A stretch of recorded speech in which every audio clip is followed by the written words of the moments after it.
See how our faith has Welcome. been rewarded. What? Sorry, what? I don't know if I'm going to keep the glasses on. I might keep the suit on the whole time, but it's also not like that appropriate.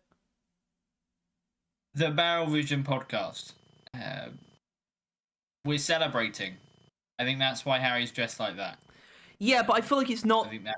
It's not this. I feel like the time to celebrate is not yet. You know, All right. because this is the time where we know everything. Harry, I'm gone. Okay. Immediately. All right, good. All right, there we go. We can put Funny Tyler up.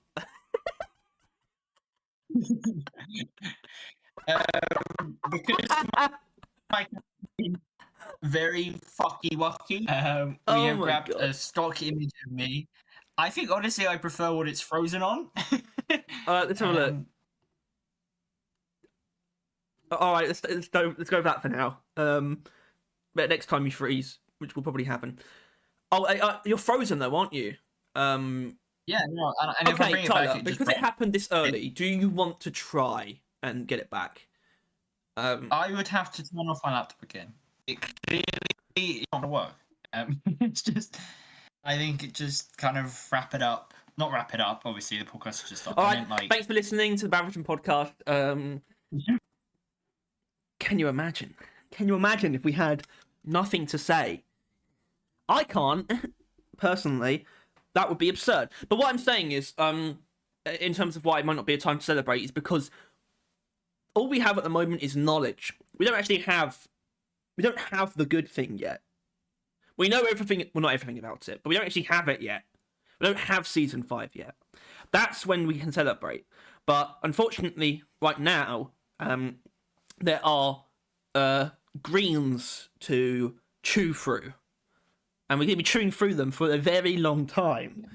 There's a really sweet spot where we're going to get, like, the best food you've ever had. But on the other side is just a lot of vegetation. And it's kind of interesting.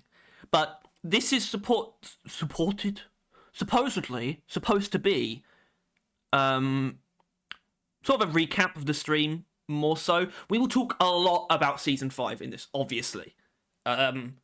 A lot, but this is going to be starting more so from the beginning of the stream. Starting, actually, I would say pre the stream. The Ghost Ship on the Horizon broadcast that they did on Thursday.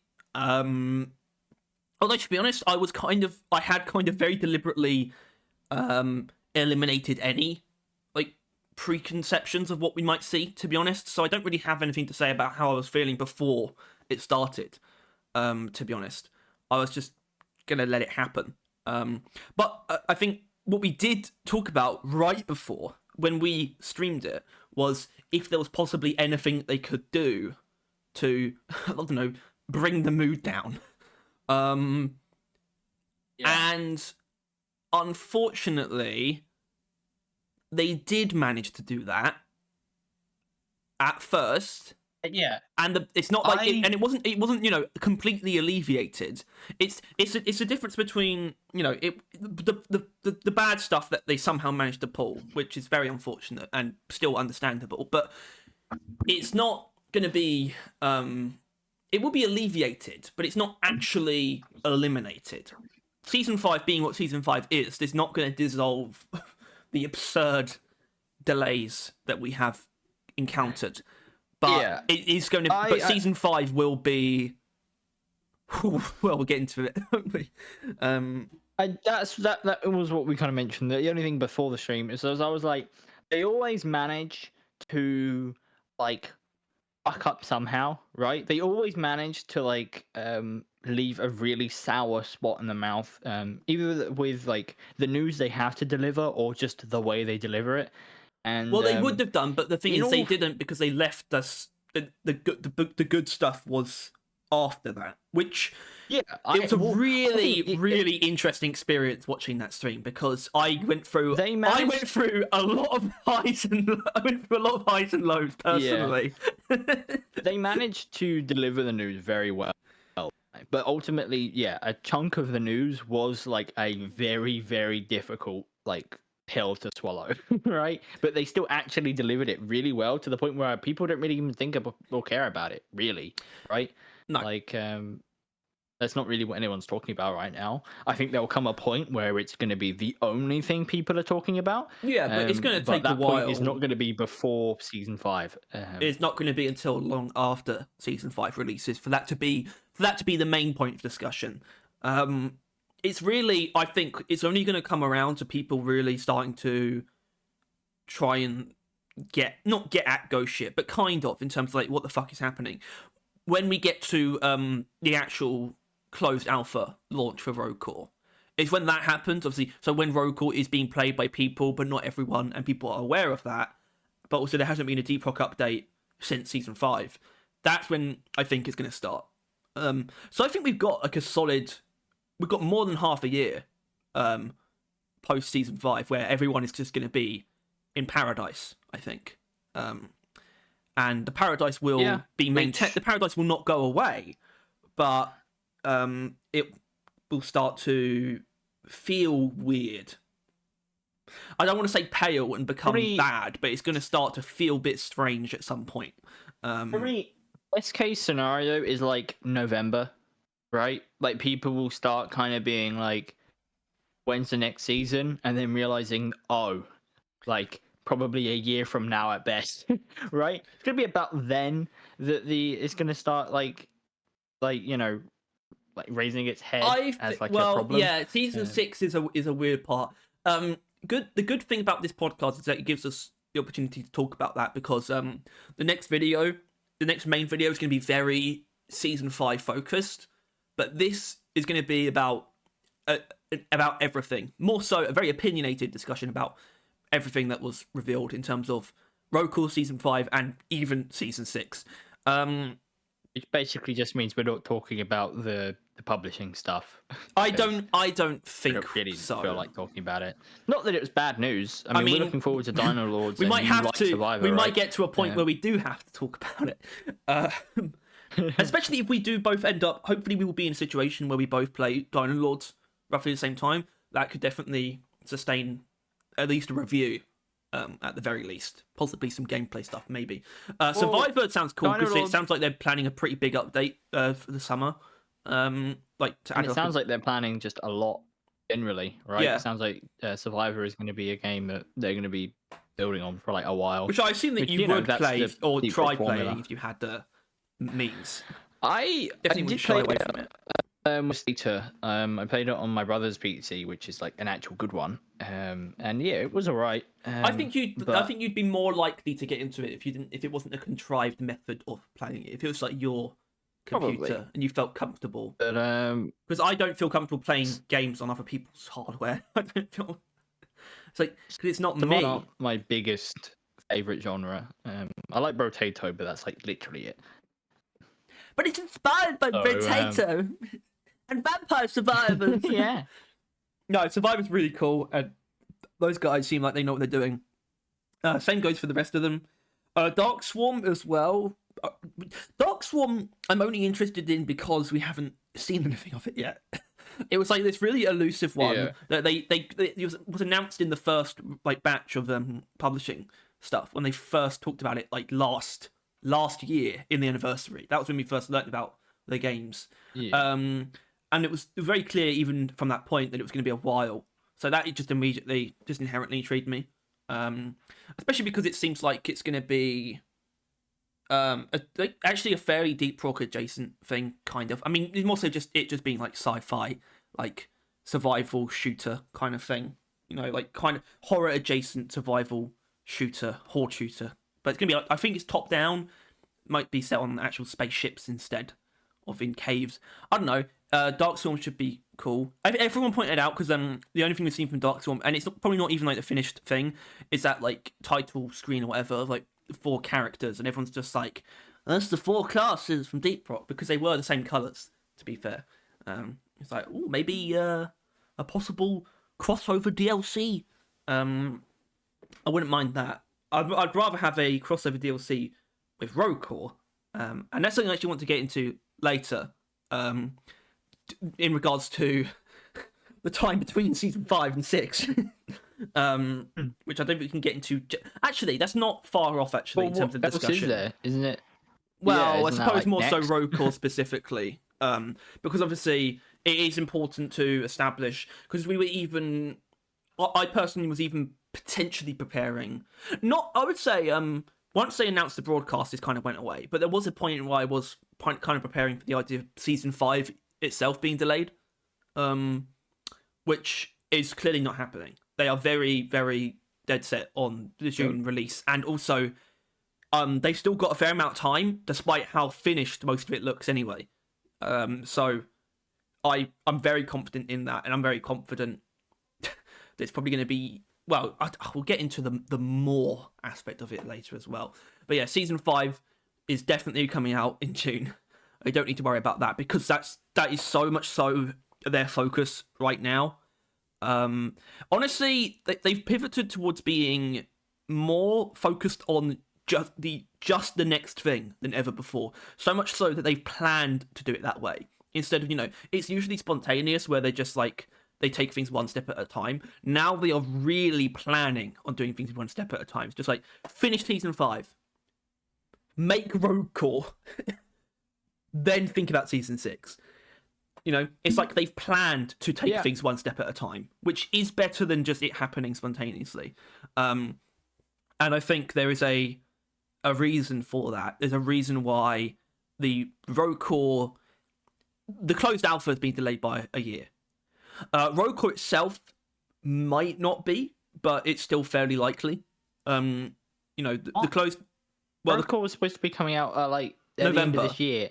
Yeah, November, but it could come out which is quarter 4. It could come out in quarter 3 of next year. Potentially. Alright, so you're saying it's been delayed, just not inherently by a year. Not That's inherently, okay. but the closed alpha has been inherently delayed by a year. Yeah, but that's it, right? Is that clearly they could not work on Deep Rock and Road Core at the same time, right? That is literally what they said. It wasn't doable, like any progress on Road Core, or at least much enough in their mind, right? They were clearly a year schedule. And what it has resulted in is Road Core being delayed while they work on season 5, and then they will drop Rock Galactic until Road Core comes out. They will not even be thinking about season 6 until Road Core comes out.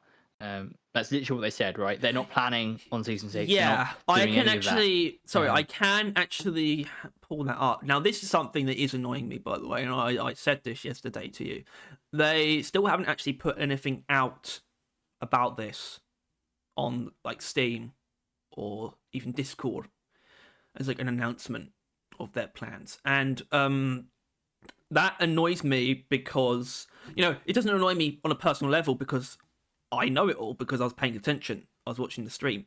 But it's doing a disservice to them to not put that information out there properly.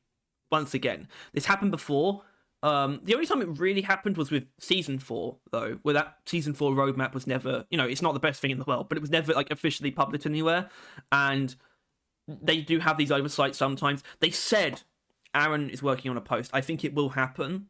And I think that should be fine, when that post comes out. But it's still, they're kind of missing it. There is discussion happening. You can look on Discord or Reddit. There's discussion happening between people, and a lot of people have no idea what they're talking about.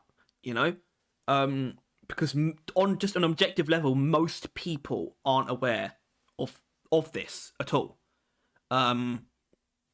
Which is bad. The stream on YouTube reached a peak near the end of 3,000 people, which is a fair amount, but also not the entirety of the Deep Rock community. No. Right? I assume Twitch was probably at worst probably equal to that. But I think there is another thing. Hold on, I need to find it. Yeah, so I'm just getting the PowerPoint. Someone has done. Oh, what's that then? Video covering it. Thus, obviously, Are you just trying to find the roadmap?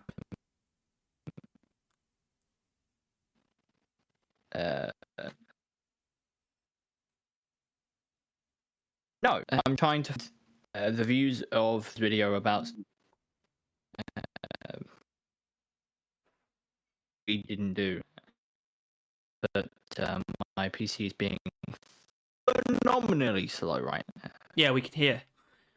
Yeah, 20,000 views. Javrak Gaming, Javrak covering. Not that I'm saying we Is would it- get 20,000 views, although we have done before. It's still a good thing. Just a lot of people see the video.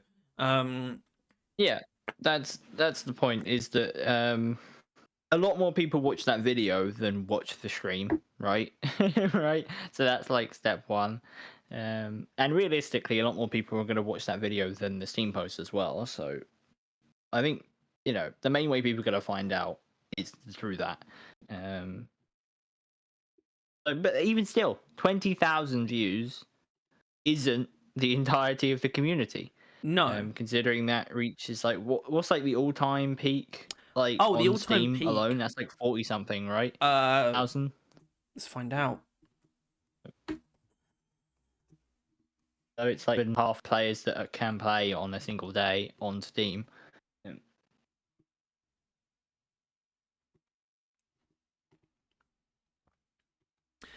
46,000 is Deep Rock's all-time peak. Yeah. So half of those people on Steam have seen that video, if you want to put it that way. And it's like, they're still not even like most of the players at all. So I don't know. They probably should try and get the word out more, but I think word of mouth, like every time someone asks about what they're talking about, they will then learn about what they're talking about, right? Yeah. Like that's that's kind true of as well. generally how people learn about stuff. So It's just that currently, most... when someone asks, they have to refer them to a stream, which isn't like a crystal clear source of information, given that the information is buried for the most part. Some people have made posts, like, just putting all the stuff out there. Like, I'm sure there's people who've made posts like with just a picture of the roadmap, for example, and that could be referred to, but for the most part, people are just going to be referring to the stream. And then those people are just going to have to sift through it to find the proper information. So it's not even that. It's difficult to say. It's really difficult to say at this point that they're bad at communicating. So I think it's something else. I don't really know what the term is. Well, actually, no, because it is communication, isn't it? It is communication that we're talking about. The fact that they don't have any official post about this yet. It's literally just like it was like it was 2 days ago, Harry. Yeah. Like Aaron was typing it up as they were talking. Which like he's also, no offense, like it should be done by now. Then he would have had Friday. He literally would have had Friday, right? A business hours of Friday to write the entire post. Jesus fucking Christ, Harry. What? I don't know. Yeah, I think realistically, probably should have had most of it ready before the stream, and like it could have gone live with it. Yeah. But that didn't seem to be what they wanted to do. It seems like he wanted to do more of a transcript of the stream. At least that's what it sounded like. If it is that, then I'll definitely understand. Yeah. Fucking hell. Even still, I don't think it would change that much. But I feel like less people are probably recommending the stream, and more people are just recommending that video. That's probably more likely what people are sending people to. Yeah, that to one. like find out what the fuck people are talking about.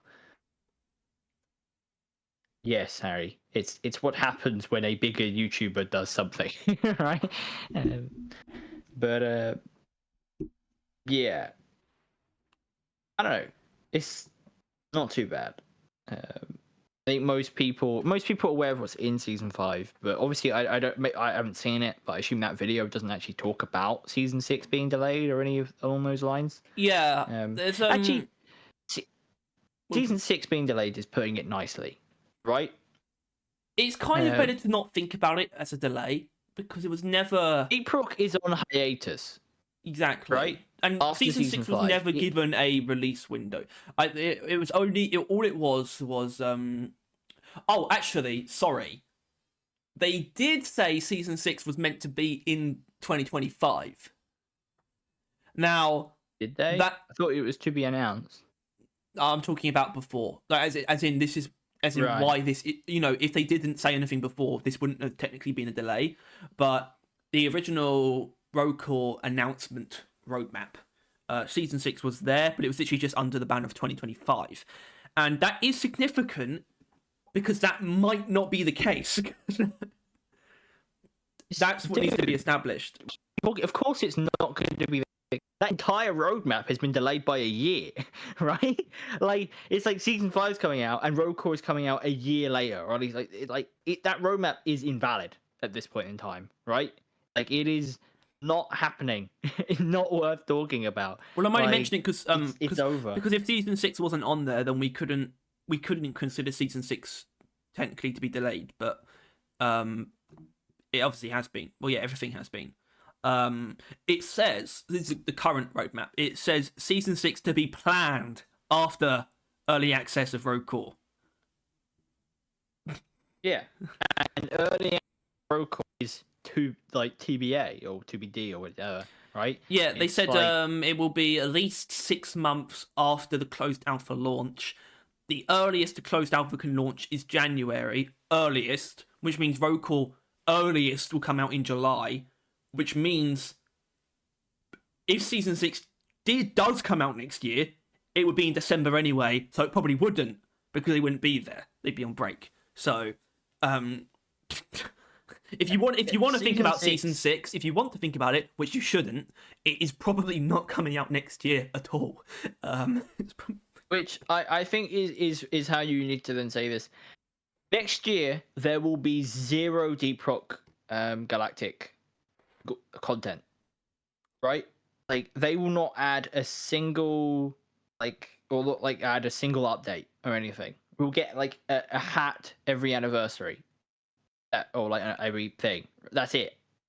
Like unless for the Deep Rock anniversary they feel like coming back and doing a tiny little thing, and maybe because around that time they would also have launched the closed alpha, so they'll feel a little bit better that Road Core has actually gotten somewhere and that they'd be willing to do a little bit for Deep Rock. Yeah, I think there will be possible. I think it's yeah. So as far as we know, the plan that is actually the plan. What you just said, for there to be nothing. They were not 100% on there being nothing, but as far as we know, that is the plan. Is for there to be nothing. They're not planning season 6 until Road Core is done. So there's definitely, no season 6 talk going down in the office like at all. No, not at this point, certainly. They don't seem to have any intentions of doing a maintenance update.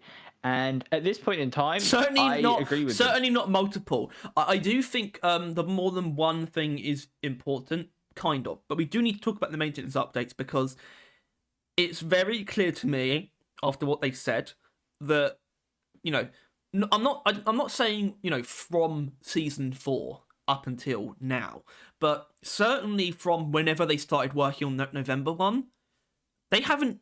I genuinely don't think they've actually managed to do anything with Road Core since they started working on the maintenance updates at all, because the November one. The November one was pretty big. The reason. So they started at least a couple of weeks before it came out, and then that was a pretty big update, to be honest.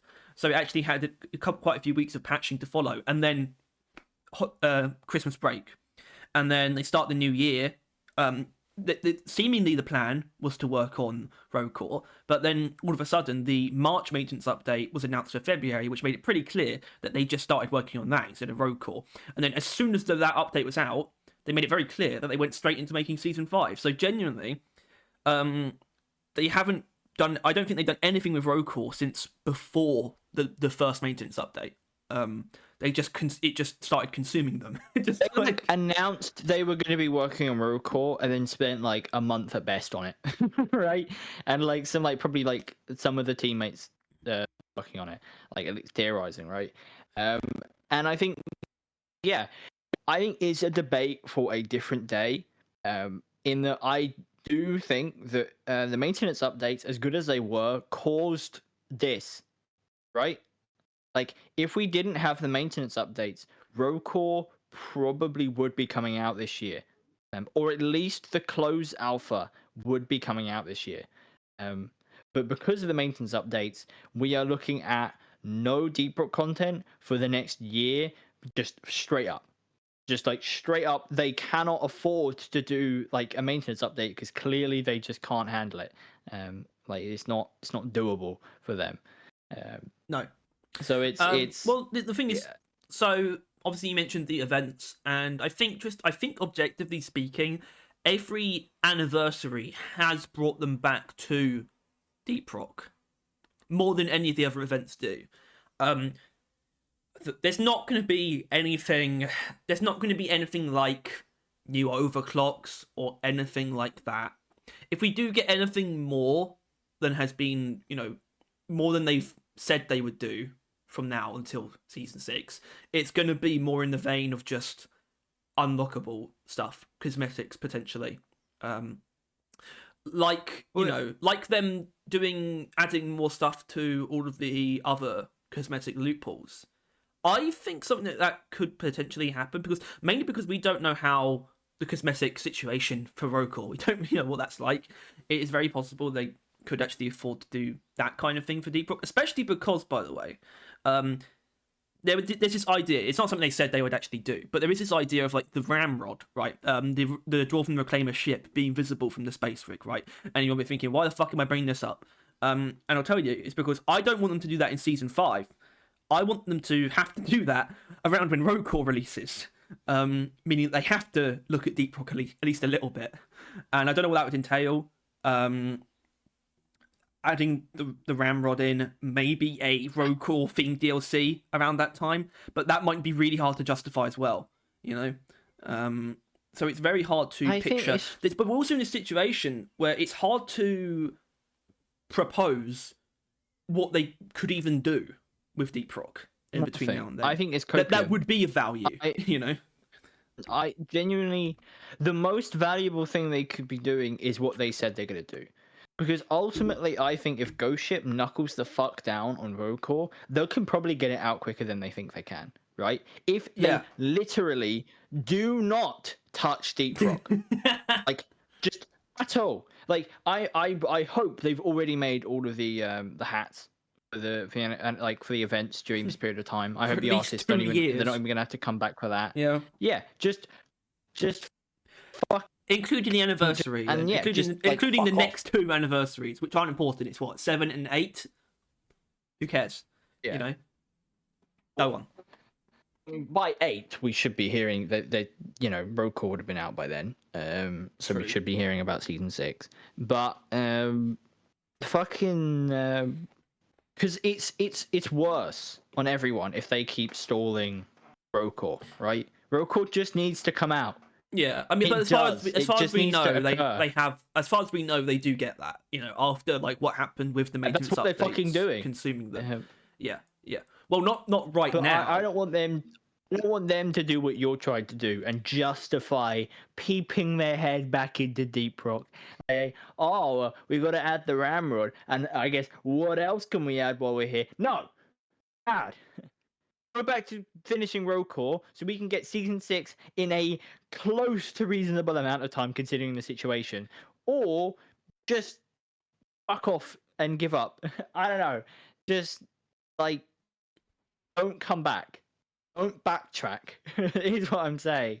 Like, you said that season 5 is going to be it for like 2 years. Stand by that. I mean, what I know. Something that I feel is that whatever the fuck is happening right now it's better than whatever was happening 1 or 2 years ago, in my opinion. There's gonna be less Deep Rock updates forever, and it's probably gonna keep getting worse. That's why I think season 6 is the end. But they're not. I think that might be. But they're not coasting. At least season 4 and 3 and even 2. They were basically, in my opinion, they were just coasting along Deep Rock. Season 5 is the antithesis of coasting. It is the complete opposite of coasting. But they will also not be touching the game at all for at least a year and a half after Season 5. But that's okay, What? because at least they're not going to be coasting and adding just random crap, during that time.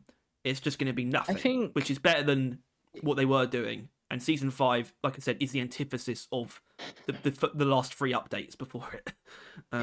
If you want to kind of like force something, like back when they switched to seasons, they were like, we want to like rejig how like they're doing the game, right? They wanted to kind of sort things out. They wanted to have a firmer direction they were going in.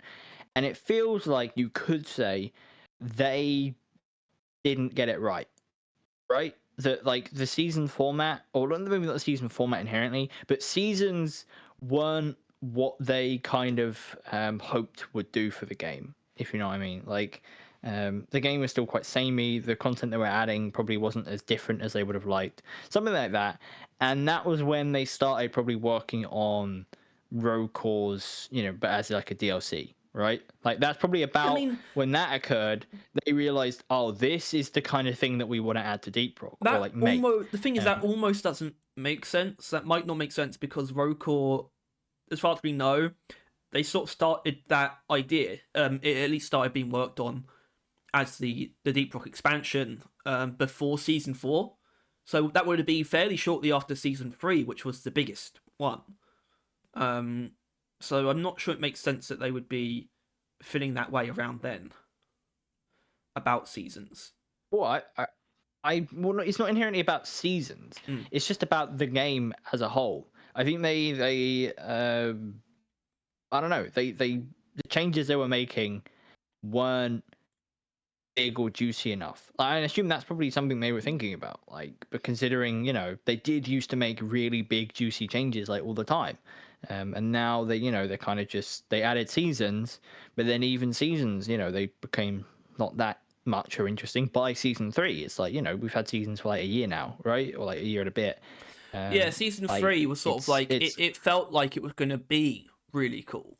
The new grenades were fairly exciting, and all the other stuff we were getting teased about this new like parasitical species coming to Hawk Season 1. But ultimately, was any of it? Yeah, and obviously when it came out, we realised that it was like the lift phage outbreak warning is kind of cool with what it was doing, but it also felt sort of slapped together at the same time. It was like it was cool that they made a warning that brings a primary objective, but at the same time, it was like clearly kind of forced into that spot, and all the enemies were reskinned, and there was only 3 of them. All of a sudden, like the themed content was very dry, very shallow, but also clearly took up most of the time because there wasn't much else. And the grenades felt more like we've done the primaries, we've done the secondaries. What do we do now? Oh, I guess we'll do the grenades, like that kind of thing. And some of the grenades, they did some stuff, right? Like the boomerang had an impact. It's about it. Like I don't know. I think the gunner's grenade is like, and the engineer's grenade are good, but like they're not actually impactful like to the game as a whole, really, right? Unlike the primaries and secondaries, they ultimately weren't that big a deal. And then you get to Season 4, right? Is that you don't even get to Season 4. You just get them probably realizing about this time something different. And then road call started occurring, and I think that we are now at that point where they're like, okay, we cannot or we should not do anything inherently different with Deep Rock anymore. The Deep Rock that we have is basically done, right? Because it has been for ages, right? And at this point, they're just like, all right, let's just add everything that people want, that's like within the parameters of the game already. Exactly. And then just work on a new game, because I really feel like that it is the best idea. Like we've been saying it for a while, Road Core is a good idea. They should work on a new game, work on Deep Rock. Really. Yeah, I think we for hope their they could own... keep both floating, right? Yes. Well, it's crazy that honestly, after season 5, it's crazy to me that they are planning on coming back to Deep Rock. You know, not crazy in the sense that I don't want it. I think there is still stuff to do. Certainly. In fact, you could actually make a pretty big list if you wanted of stuff that still fits in. But honestly, at this point, most developers would probably justify to themselves, you know, just moving on entirely, right? So it's like we're on to the next game. But they can't. The thing is, they clearly can't let Deep Rock go. But at the same I know, time, but I think they that's the are. thing. I think they're moving that will towards that change. not being a bad. I think they're moving towards that not being as bad as it was. I think it was bad when they were doing the maintenance updates. I think now it's probably going to get a lot better because completely stopped them from making roll call. Yeah, but because what season 5 has sort of shown me is that they know how to make. They still know how to make a proper update, basically. And it means that when they do come back to the game, it's going to be for a damn good reason. Which is why it's no point thinking about it in terms of what is even going to be in it. But I still think Season 6 is going to be probably just as good as Season 5, to be honest. Because they got no reason for it not to be. They're clearly not interested in adding like big new like species, like other threats coming to Hoxie's and stuff like that. It's more just about pushing the actual potential of the game instead of just trying to jam weird shit into it. So just, I think at this point in time, with Season 5, the potential is basically done, right? Like, they more things, sure. They always can, right? Just keep adding new biomes, keep adding new game modes. Some will be good, some will be bad. They'll just keep adding more of those. I mean, I have something to say about that. I don't think we're getting any more mission types after this. No, of course, because I don't think we're getting like much of anything else after this. But like, if they keep working on the game for ad infinitum, just like onwards and onwards and onwards, then you know they're gonna add more of everything, and it's like, cool, great. But at this point in time, I mean, hopefully this game mode is like the culmination of everything. Right? Yeah, like I think I wouldn't there's say like. Go on. Like I wouldn't say I think that yet, but I hope that like playing it, you're sitting there and you're like, this is like the refined version of like all the other game modes and like events all in one. Like I hope it is a culmination of gameplay like in the game, right? Like I think it might be, well, I think there's a reason why it's more ambitious than even. I think this is I think this outgrew their original ambitions, but more deliberately. Unlike Industrial Sabotage, which I think got blown out almost by accident. I think this has become more grandiose than they were originally planning, but for a very good reason. And that is because it's probably going to be the last mission type they add. I was starting to think about it. I mean, this is really getting into what I wanted to get into before we got into Season 5 specifically, which is how I was sort of feeling after they announced all of those delays. Which was, I think it was bad. I think I was feeling bad, actually. I was thinking, based on what we know about Season 5, I know it's going to be good, but at this point, I don't think it's going to be enough. And, the mission type alone being as good as it seems like it's going to be wouldn't have inherently been enough, but it still does, to me, speak to them realizing it probably, just a sort of a reoriented mining expedition, just with like different elements, probably wasn't what the game actually needed. Because we already have mine expedition and egg hunt and point extraction, Yeah. Did we really need another one of those? No. What we need is something with some juice, but is genuinely good. And I think that's what they're going for. It seems like it has just a cluster of like tons and tons of different like elements of the game. Some even new, right? Like the thing in the wall that you have to kind of like play like hot and cold to find, right? That's new, right? I mean, you can argue maybe the terrain scanner, right? The not terrain scanner, the the lost pack, right? That's like the closest you're gonna get, really. But like that's like a new feature. But then it looks like they're using the whole cable point defense to like suction cup it or whatever the hell that is, like triangulate stuff. The elevator scenario really strikes a lot like a refined Doretta like fight, right? It Where is you're in like, an yeah, it is area. the Doretta tunnel segments, like condensed and refined, and it's also vertical, like very like actual vertical mission gameplay. Like you are the elevator. Yeah. It's an elevator. It's going down, and you're just going to come back up. And God, the elevator is actually. I'm so glad that they did that because I think that's something that people have just wanted for a long time. It's just that idea of being on like a platform that's going down, and then it gets down into this room. Like Now that room part it seems a little bit weird to me. way. Still, I don't quite know exactly what's different about it. It might be very simple, to be honest. The main difficult part might be the actual going down part. Well, it looks like it would be like maybe just like a Quarky kind of where there's just going to be those seeds in the walls and you have to go find them. The room's probably not too big, I would imagine. I don't know, the way that it's laid out, like, is it going to be 1-to-1-to-1? Like, you would spend, like, 10 minutes in the first stage, 10 minutes in the middle stage, 10 minutes in the last stage? Or is it going to be, like, more, like, I don't know, 0.5 to 0.5? And well, not 2.5, but, like, you spend a lot longer in the tunnel than the beginning and end bit? Like, the timing and ratio of those three elements is a bit question mark. The elevator segment will be fixed, like a fixed rate, aside from when it breaks and you have to repair it. It will overall be the same amount of time every time. But the other segments, like the beginning segment won't be. That'll sort of be at the rate at which you find, the seeds. So I think it will vary. Like, I think it will be very quickly are you supposed nuanced to find them. That kind of like. Well, yeah, we don't know really about the mission times. variations as well. How many you might need to find on different versions, or how many there'll be.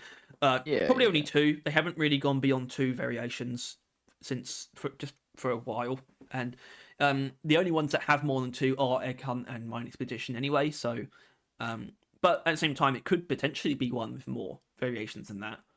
I would love it to be. And then, of course, speaking of just it being a culmination of things, just throwing jetty boots in there, but actually, not really throwing them in there because they've justified it. Unlimited, but so unlimited the most is fun way. Supposedly unlimited, differently handled. They're not the exact same jet boots. Who knows what that means if you find jetty boots in that mission anyway? Maybe they don't spawn. They probably do, and they probably just get replaced if that does happen to happen. Probably won't be a big deal. But yeah, so that was really cool, but it still wasn't, I guess we kind of do need to move on to Season 5, really, because otherwise we're just going to be... Well, haven't we? Well, yeah, the first point is the game mode. It is. But yeah, I mean, I want to kind of see it as like when... Because there was a turning point, right? And I don't know exactly what the turning point was for realizing that Season 5 was gonna do it. Then how about we go through it, because we'll probably be able to find it that way. Yes. I mean, there's an easy answer, but I'm not sure if it is that exactly. Then you get this actual season event itself. And that's kind of how it was a little bit. That's kind of how for them anyway. So they were keeping it like very under wraps. So that's going to be the main thing they're going to be like teasing for the next couple like month or so. Like it showed, there's like a, what was it, like core stone? Yeah, it's core stone. I mean, the event is called the core stone, I think, basically. So you mine into the core stone, and then you'll discover something, or you mine into whatever that is and you find the core stone. Not sure which way around it is. Either way, you get that and then you have to do something, is what they said. That's the most we know so far. I'm not sure. I think I think the thing itself might be made of core stone, and there's something inside the core stone. There's definitely something in there, but I'm not sure which is the core stone. The outer bit. I don't know. It's probably not fucking Expedite though at this rate. Or it could be, but either way, they kept that under wraps, and we'll do for a little while. It should be which is interesting because it's not like anything people really care about most of the time. right? Like, really, for a while, it's like, Yeah, but I think that's meteorites were why they're Right. teasing it though. I think that's why they're using this instead. Because everything else they kind of just laid it out because that's what people care about. The only way they're going to get people to care about the core stone is by teasing it. Everything else, it makes more sense to just be like, here it all is, And I want to talk about that quickly. In that, I really like the format of this. The teasers are cool, and I think they are actually good for marketing. So I'm a little bit worried about that because there's not going to be that many teasers. I've already seen there was like a news post about it, not from like the Sun or anything, but not that anyone reads it, but like just from a gaming news platform, and it's like Deep Rock's space dwarf game, because that's what like news things call it, because it's more interesting. Deep Rock Galactic has like a meteor update than ever or something like that. I'm like, oh, okay, that's good. Like they're already starting to like get on the news and such things, which yeah. Well, I doubt the events are part of that news, but yeah. everything. But when we else sort of is. found out that we're just going to get screenshots. I mean, I already knew that because that was in the schedule. I was like, okay, that's fine. That's fine. I didn't realize how comprehensive it would be. They kind of just showed everything that they had pretty much, and just said pretty much exactly what it all was as well. I really did not feel the absence of video footage. I was not like at the end. I wasn't like, oh, I wish we saw some stuff in action. I was like, that was enough. That was almost too much. Because there was just so many things to look at, which is kind of a bit infantile, but it still worked. The enemies, the new enemies. Yeah, I thought which are pretty cool. Something which are cool to look at or not be able to look at. Wink, wink.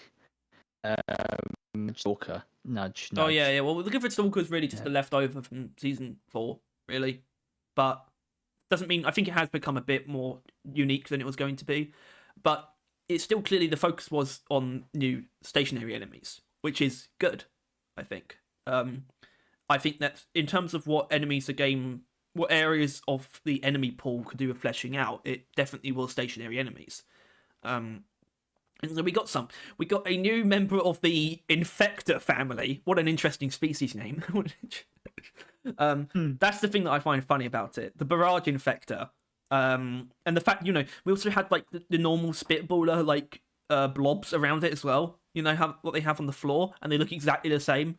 And they kind of look out of place because the Barrage Infector is actually a fairly detailed design, unlike the Spitballer. If there ever was a time for them to actually overhaul those designs, it is now. It still might not happen, but it would make more sense than it has before, because this is actually part of the focus of this update is stationary enemies. But the Barrage Infector looks pretty cool. They don't. Neither of them seem to be too complex in terms of attacks. But I think that is quite deliberate.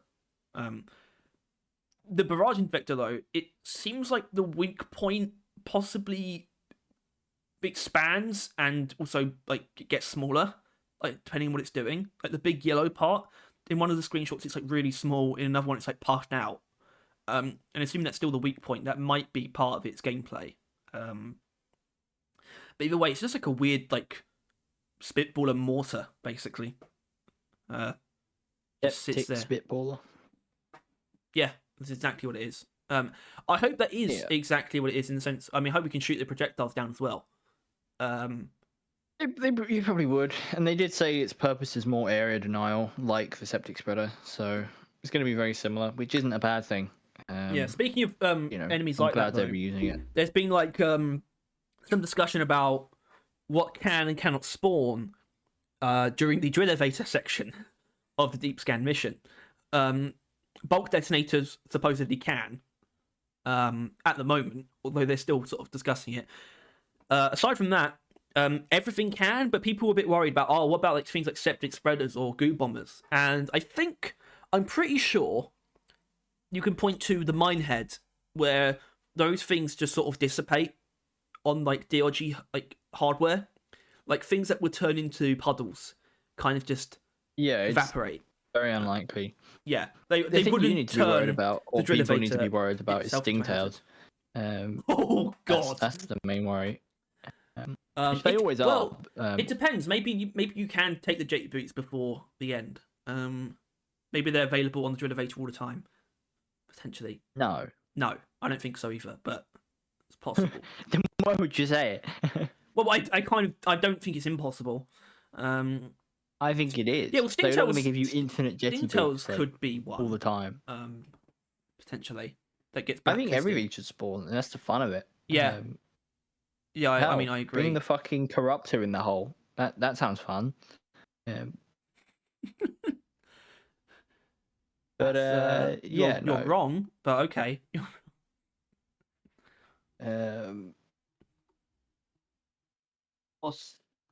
Yeah. Did you even say the other one? No, I didn't. The other one is the Cooler Daniel. The Barrage Infector is the Cooler Daniel of Spitball Infectors, but then the Vartok Scale Bramble is the Cooler Daniel of stationary enemies. This guy looks pretty fun. Like, genuinely. I love the design as well. I'm surprised they decided to introduce another new species. I don't know if he's going to have his own section on the Miner's Manual. I'd be surprised. The Vartok, and he's all alone, Could have made it a Korlok thing. It's going to be other. Yeah, I know it would be other, chances are. Well, the Nyaku's Trawler's on its own. in its own section. And that's a fucking... Soppy. Yeah. Yeah, but the Vartok Scale Bramble, once again, they didn't talk about the attack, I don't think, but it looks like it's probably not going to be too complex in that region either. It's more so about how you take it down. Aside from the Stabbervines, it's the only stationary enemy that's going to, be wall-based. Ceiling-based as well, but that's cave leeches. And it's also gonna have like weak points that trail off from it, basically from umbilical cords, which is lovely.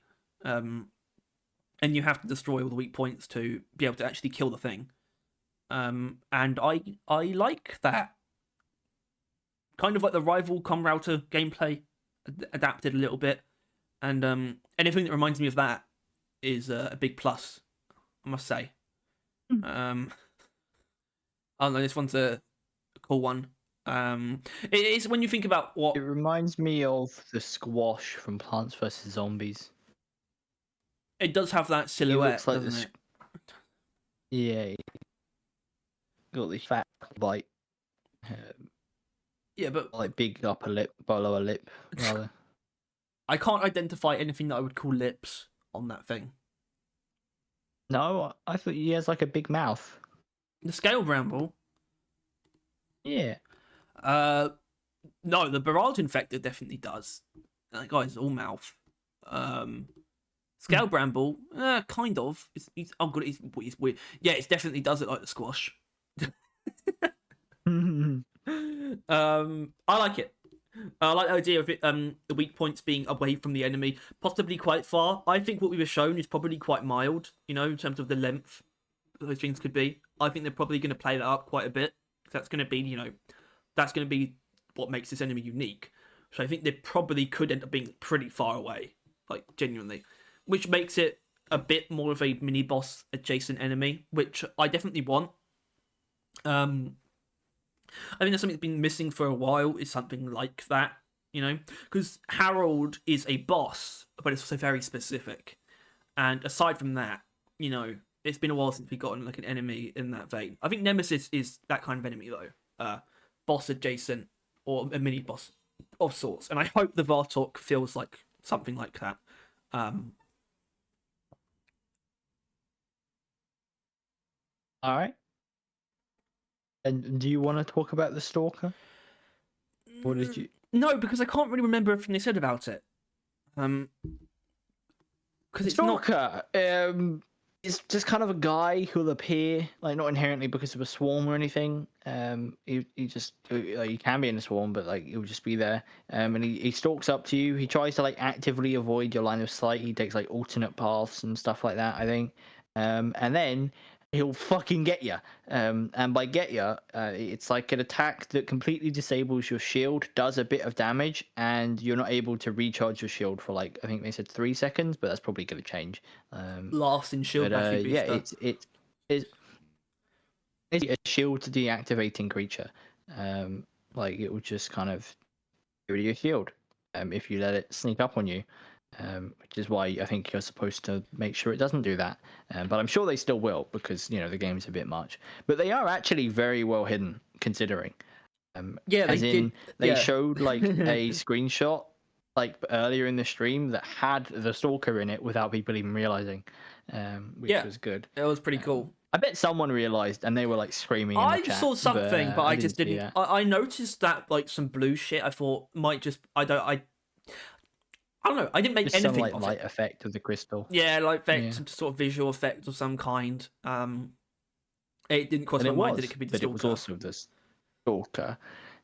Yeah, they got the thing in of Yeah. the laser pointer being a effective tool, so much so that it actually decloaks it, which is a Which I'm very looking good forward idea. to see it decloaked because they never actually revealed that. And Yeah, he I think seems that like a would bit of a be- chunky boy. Yeah, it doesn't look Um, small, which I appreciate. I think it might have outgrown its original, Like if I had to guess, neon it looks like a slasher smaller menace. placeholder. Um, Yeah.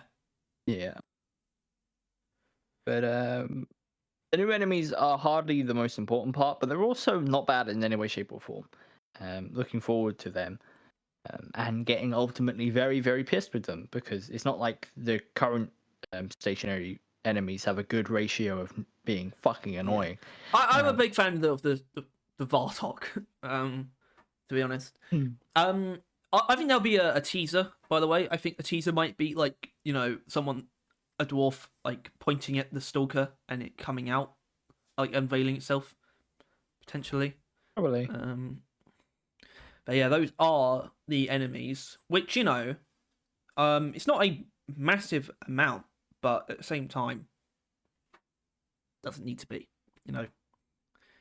Honestly, at this point, the only other new enemies I really want is a new boss of some sort at some point, possibly a new dreadnought type, in the far-flung future. But there are more than 3 of the next thing. There's actually 13. That's 13. 13? Well, yeah. Well, So there was 12, and then Plus one really heavily changed original overclock. yes. Well, I think that means is like to say that these are the overclocks. I think that means like Rocket Barrage, like a replacement, more so. Like it might still be trying to be whatever the original was, but better. But as in what I'm saying, it probably is a new overclock from the ground up, like in terms of making it whatever it was. But of course we are finally, and this is the second most longest desired feature or addition of mine is just some more overclocks. It's quite far behind the number 1 spot, I must say, but it is still number 2. And it's finally happening. We are going to get 12 brand new overclocks, which is not as little as you might think. Think about it. The weapons were so absurd in terms of getting new weapons, and they each brought with them 24 overclocks in total. And honestly, when you put into perspective, this is half of that. That actually doesn't sound too bad to me. And also, we saw a couple of them, and I get why it's difficult to make a lot of overclocks at this point. Because it's just not that much you can do with the weapons, to be honest. And I think they've done a pretty good job from what we've seen, Unfortunately, the M1000 one failed to capture me, to be honest, which is really unfortunate given that it is the M1000. I was hoping that whatever the M1000 had would be, really good. Because that's what it needed. Do we want to talk about? I guess we should, right? We don't want to be too ones they specific. revealed. But we can talk about them. We trying to not be spoilers or something. Like, what's the goal here? Like, there's no reason not to. I mean, the M1000 one is like a team support thing, right? Yeah, so you can see why I'm not too excited. It turns the charge shot into like a I don't know what you would call it. They called it a, It's like, a tracking dart. Tracking dart in the sense that it helps you track the target. It's not. I don't think it's homing. I think it should be. But it basically No, but it marks also an enemy really for doesn't death. imply the other thing. What do you Yeah, mean? Again, essentially. What do you mean? Yeah. What's the other thing? Oh, the fact that they take more damage, right? Tracking doesn't imply that. Okay, at all, no, you're right. It doesn't It's imply just, that. It doesn't. I thought you meant it doesn't. Which I mean, it does do the other thing. It does, is a yeah, the other very. thing. I think it visually indicates the enemy should be killed now and is like really vulnerable. Anti-stalker stuff like that. technology. I wonder if it reveals. Well, it's like anti-high. It's like anti-high priority targets, but the scout himself isn't killing them, which is why it probably won't go down well. Yeah, That's like what people use 1000 for, right? The M1000 charge shot, pating, you've killed the menace yourself, right? This is going to be charge shot, pating, you have targeted the menace to be killed, and now the rest of your team has to stop whatever they're doing to kill the enemy you haven't killed. Yeah. It's not great. I can see a use for it, right? Bosses. Yeah. Right? Let's not I kid mean, ourselves. I know what I'm going to try. Assuming it I know what won't I'm going work to try and against do with Caretaker, it, though. which is, yeah, and that's it doesn't deserve for it to not work against the Caretaker. If anything but should, it's a status effect, it's this. so. I know. That's the biggest problem with the. Not the big. It might be the biggest problem with the Caretaker actually. Caretaker specifically. Yeah. That might be its biggest problem. Completely disregards like a huge viable part of the game. Yeah. But I know something I want to try with it, which is getting as many damage bonuses as possible. You know, so you use crossbow with trifort volley and magnetic shafts to get that damage bonus, and use IFGs as well, and marked for death. I know I'm going to try that, and I hope I'm impressed by it, because it sounds like something that should be really good. But yeah, that one failed to capture me. The Warthog one, pump action. First of all, we were right, kind of. It's got blow through, so that's something that we got. But I'm glad to say it's not just that. It's just a really big damage. It's fucking wild that they didn't add erupting cock. It's just absurd that they like had to have gone out of their way to have not added that. Yeah. It's just really big damage, but with the downsides to match. Unlike Cycle Overload, which it's like +1 damage. I assume it's gonna, because it's actually got reduced ammo. No Warthog Overclock has reduced the ammo before, but at the same time, it's still clearly riding a line that they want to ride with the Warthog, which is simplicity. And it's like the Olympia from that's like the only one I can like name. But like it's like I guess the pump like when that was like a thing, double pump. But like it is just supposed to be just like a I don't know, like a slug thing, right? But probably not slug because it's actually the opposite. Yeah, I wish it was a slug thing. You have to be a lot closer. Apparently, you'll still like kill things from further away. Like it said, like they said, like you'll still actually be all right at medium range. Is it just how much damage each shot has in it? Like each single pellet will just absolutely destroy something. Yeah, I think it did actually have increased base spread. If it is that kind of thing and it does have blow through, it seems like it is intended to be a mixed thing, not inherently single target. My only like the confusion thing is that I really need to ask the question: how is it different from the boomstick? Well, it's not, but the difference is that it still has the nuances of the Warthog, especially in the upgrades, which isn't much, and it's on a different class. Right, but like it's not good. You don't really want like the same weapons on all the classes, really. I don't know. It like those two make you feel like okay, maybe there's a reason why they never added more overclocks, right? like those two give you that impression, but then. Well, this isn't actually really the order, I don't think, but they whipped out the Thunderhead one, right? And that was like, oh, yeah, you can do like pull and these overclocks. Yeah, it still doesn't change certain things though, because I'm worried about the Thunderhead one as to whether or not it might make Carpet Bomber redundant, possibly. I do worry about that kind of thing. Didn't it just get buffed, I doubt it's gonna get. Yeah, but It will no. it's already this It's middle definitely gonna ground where it's like it has a big, pretty noticeable downside where your single target's quite a bit worse. The mortar one sounds like it's just gonna be. It sounds like it could end up dominating the Thunderhead to a certain extent because Yeah and no. it's not decreasing single when... target damage, and it's a big increase to area damage as far as we know, like pretty major.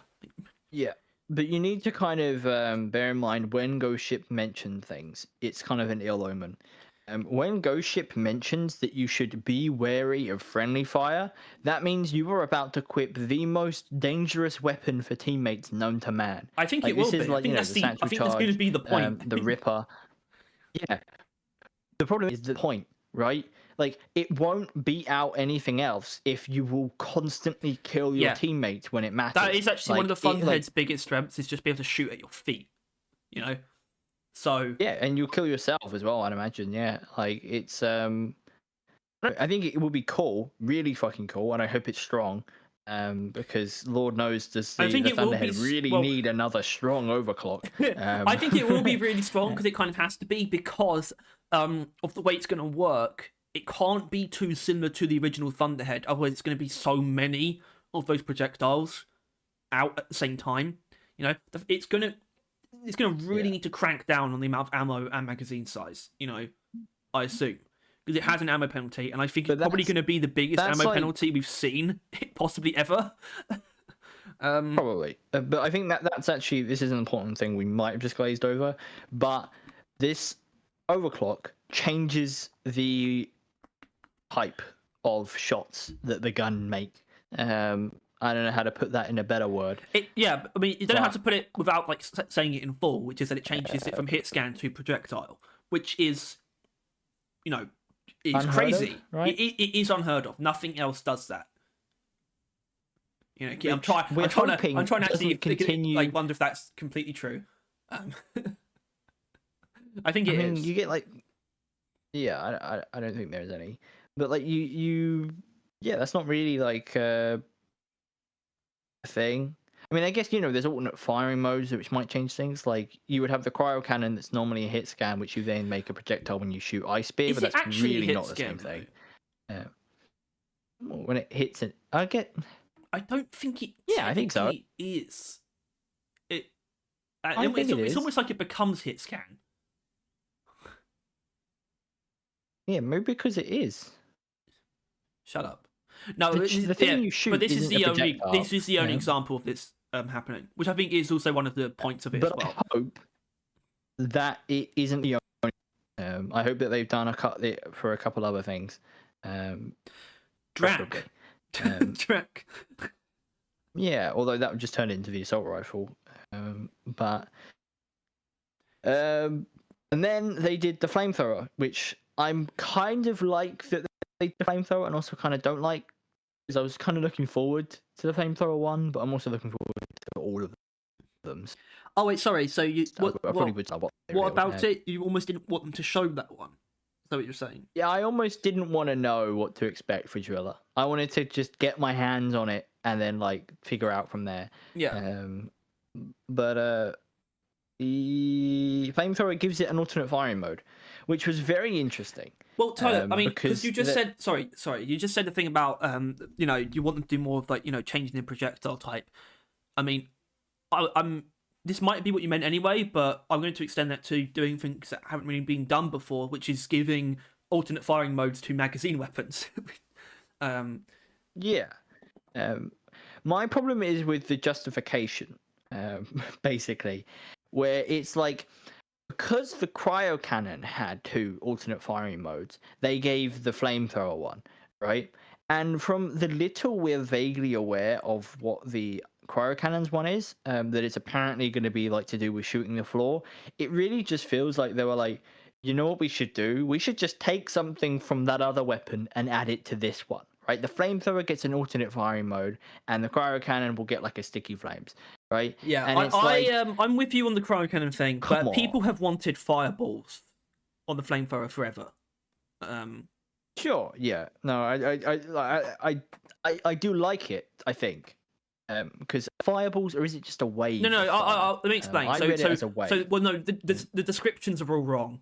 Unfortunately, I think they said that the descriptions are all outdated. But the actual, for some reason, the actual like points, the pros and cons are correct. It's the descriptions that are off. Like with the Warthog, where it says like it turns off the full auto. Doesn't mean anything. They said that's an outdated description. But yeah, the for the flamethrower one, the description says that it's a wave, but the actual points say it shoots a spread of like super hot projectiles, and I think that's what it is. I think it's projectiles. And I think they said it was like a breach cuttery type thing, right? I think it started as a wave, but I think they turned it into fireballs because they know that's what people want. And I think so. I think that does mean they will pass through enemies, which I personally want it to be like a, almost like a sludge blast thing, where if you were like, if all of the fireballs hit the same enemy, that would be like a significant amount of direct damage, like as well. I want it to be like a mix. So you could use it to spread fire really far, but you could also use it to shotgun an enemy up close if you wanted to. That is what the flamethrower needs the most, right? We've kind of mentioned it. The flamethrower needs burst damage. That's like its main biggest weak point, and why it loses weapons like often.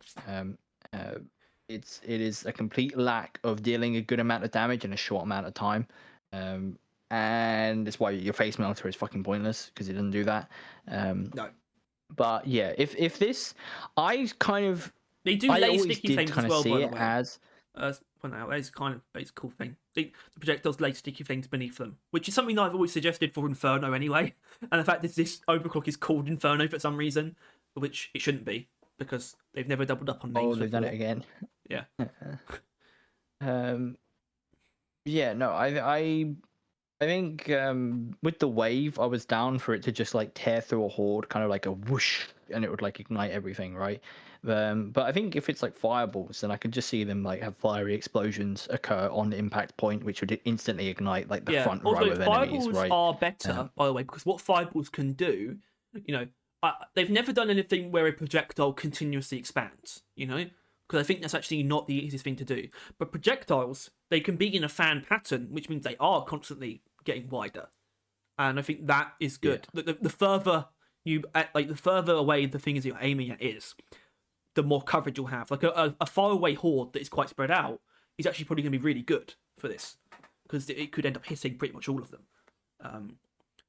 Yeah, it does say it uses a lot of ammo, and I hope that's justified. It sounds like it could be, especially depending on how you use it. If it does burst damage, it's worth it. Yeah.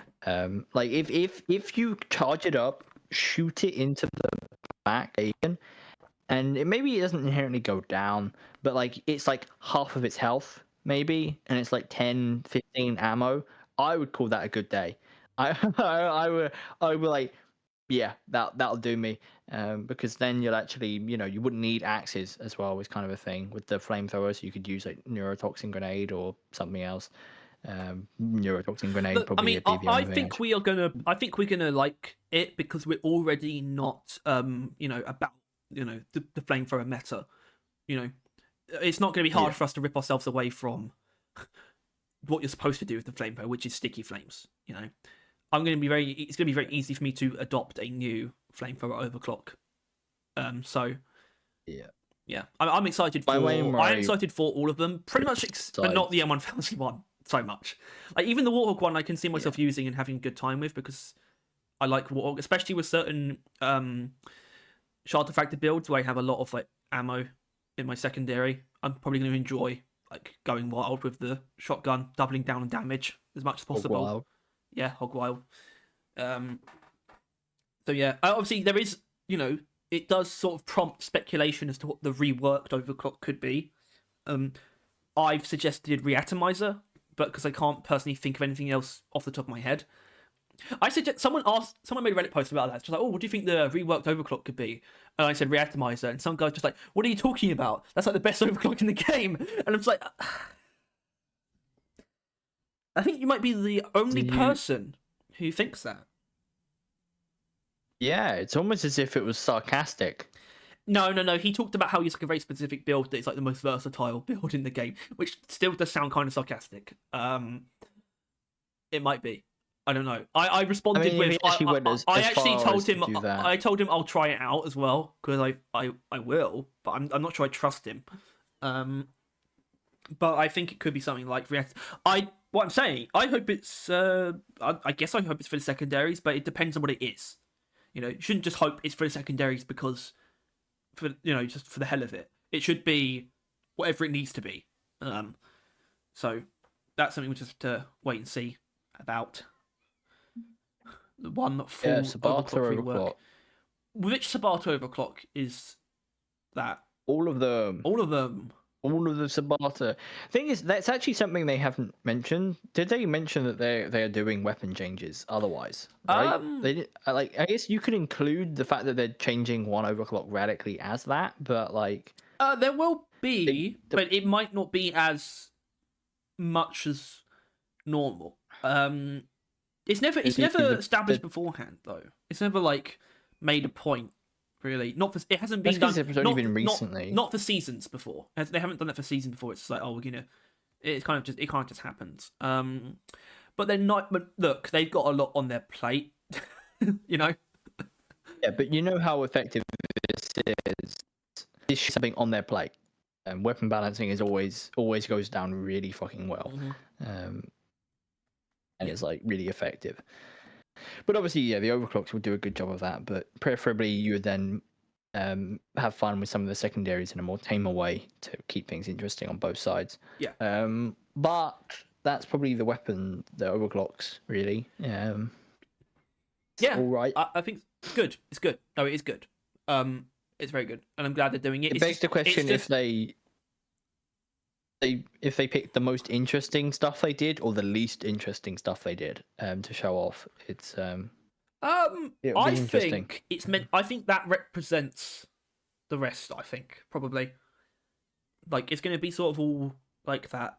The Warthog one is kind of the lowest, the least crazy. I think it's going to get, to be honest. Classic Warthog. But what I think this is an important takeaway that I had on the day is that the overclocks they were originally kind of by far the thing I was most excited about. They've kind of been trounced almost by certain other things, multiple other things. In fact, for me, it's only 2 other things. Actually, no, 3 other things. But of course, before we get to the cool stuff, there is just the performance pass and the cosmetic tree themselves. Not new features though. But also not, because this update is so good that I'm just going to feel better about everything, and that includes the performance pass and cosmetic tree. Yeah. I'm going to be very happy to just play through to get everything. This is, I guess, because it's relevant. I don't think you're intending to do a Q&A part after, but we would talk about what they said, because it's not that they talked about much, but they mentioned daily challenges, right? And how there's really not much they can do within the parameters of not forcing you too much, right? Which I feel like that's a bit of a lie. You could still, there's still a lot more things they could do, I don't know, complete secondary objectives, right? That's really vague, and that's not a thing. Or do a set of warnings or anomalies, but they really seem to, they commented on that, which obviously that's one of our main gripes with the season, is they're nominally stagnant in a lot of ways. But being included the daily challenges. This season dodges that in the sense that almost all of the content isn't tied down by it being a season, and the only stuff that is really just the pass and the tree. And I guess the event as well. They're really the only things that are really the season. Everything, we haven't really touched on this just factor of it. The fact that it is so much so just a update.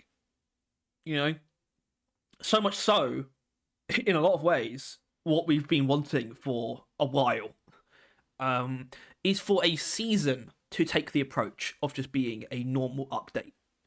The maintenance updates were really cool, but we wanted a season that sort of let itself off a bit. And that's what this is. And I think we are going to benefit greatly from that approach. Especially because I assume we can just jump past that stuff. Because I think it was immediately after the performance pass and cosmetic tree. I think this is the turning point. Of course, we did notice this before because we had they did have this little list on the slide that they were going through, and you see something there that says new difficulty. Yes. You notice that, and your brain gets to work, and you think, first of all, I didn't expect that, because why would I? Yeah, this is a new thing they just put here in front of us, and even during when they were talking about the game mode, people were commenting new difficulty, new difficulty, new difficulty. Yeah, Hazard 6. we were pretty quick to establish that it wasn't Hazard 6 because it wouldn't be. They were never going to add Hazard 6, and that immediately made it more exciting, even before they actually got to it, and that was justified because what we have now is not Hazard 6. It is Hazard 5 Plus. That's what it's called. Not Hazard 6 though. It is actually a new gameplay system for real. And not only is it that, it is exclusive to Hazard 5, right? Which means it is exclusively for people who are at that level, which is surprising. First of all, surprising that they have done anything to push the difficulty further, but it's an emblem of what Season 5 is in terms of being even if only temporarily, it being a send-off of sorts, right? To do something like this. And that's going to become even more clear with other stuff. But I think this is part of that. Doesn't change the fact that it is really fucking cool, though. You know when you mentioned earlier that, when was the point where it became it, right? I think this was it. Yeah. It was at this point. I said there's a turning point. Yeah, I did just say that. Yeah, it's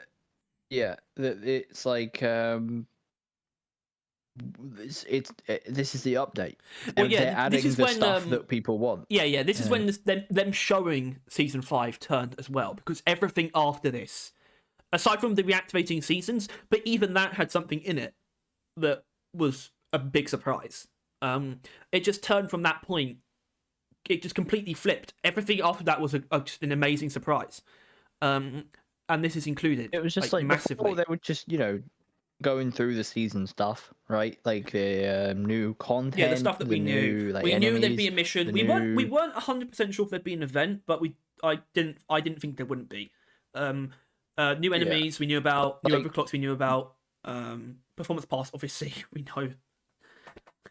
But then it's just going through the usual business, and then they're like, well, now we got through all that, let's just start going hog wild on the other stuff, which it honestly feels like that might be how they made the update as well. You know, it's like they got to this point and we're just like, let's just lock in. You know, it's always when they gave someone the best juice, some of the best other juices, just the other stuff. I mean, if we want to talk about it in detail a little bit, you can now on Hazard 5 or Hazard 5 Plus pick between 4 modifiers, or not between. You can pick all of them, and they each have 2 different stages to just make it harder. You can even make the enemy attack hurt more, stronger. You can make you more vulnerable. Well, hold on, we don't need. We don't make the enemies... that one. I don't think that's enemy aggressiveness, right? Aggressiveness doesn't usually mean attack damage, typically. And what the hell else would it mean? They always attack you. That's what aggressiveness usually means. You still take more damage. Otherwise, it would just be you're still going to die quicker. Yeah, well, I mean, I'll just say, enemy aggressiveness, enemy toughness, player vulnerability, and what was the actual wording? I don't know, enemy amount. I feel bad for not having a more concise way of saying that. It just says more enemies. It just I wasn't. Yeah, because why wouldn't it be as simple as that? Because it's more enemies, and I think we all know that more enemies is going to be the king of this difficulty, unless your console or PC cannot handle it. Which I imagine console-wise, if you're still using previous generation, what were they? The Xbox Xbox One. Yeah, sorry. This is it. Yeah. Do you think there's anything current to one? the Oh, Series idea X. of because I think times two enemies is one of the most popular mods. It must be, right? Hazard 6 times 2 probably won't be the mods. Yeah. This kind of I think this basically lets you do that. Yeah, if you turn like all of them up by like probably 1, you would end up with Hazard 6 generally, right? Yeah. Which you know, I think yeah, I think there is a little bit of console thought in there, a tad. Maybe not much. Yeah, because but most PC players have the mod and play it, but exactly. now it's just As in part of the game. This might be more exciting for the average console player than the average PC player because we don't normally get stuff like this. This feels like a mod, you know. It is also very very close to what you wanted as well. It's very simple and you know, straightforward in its delivery. I prefer the sandwich like mechanic. Yeah, but it is still customizable difficulty modifiers. Yeah, which to push your difficulty and rewards further, of course, which is very easily justified for me because of something else. Like, why would I just jack the difficulty up for no reason? More enemies is obvious why I want to do that because that's fucking fun. And that's going to be could potentially become just a permanent thing for me or even us. Because it's not like you always play on Hazard 5 anyway, so you might as well, you know.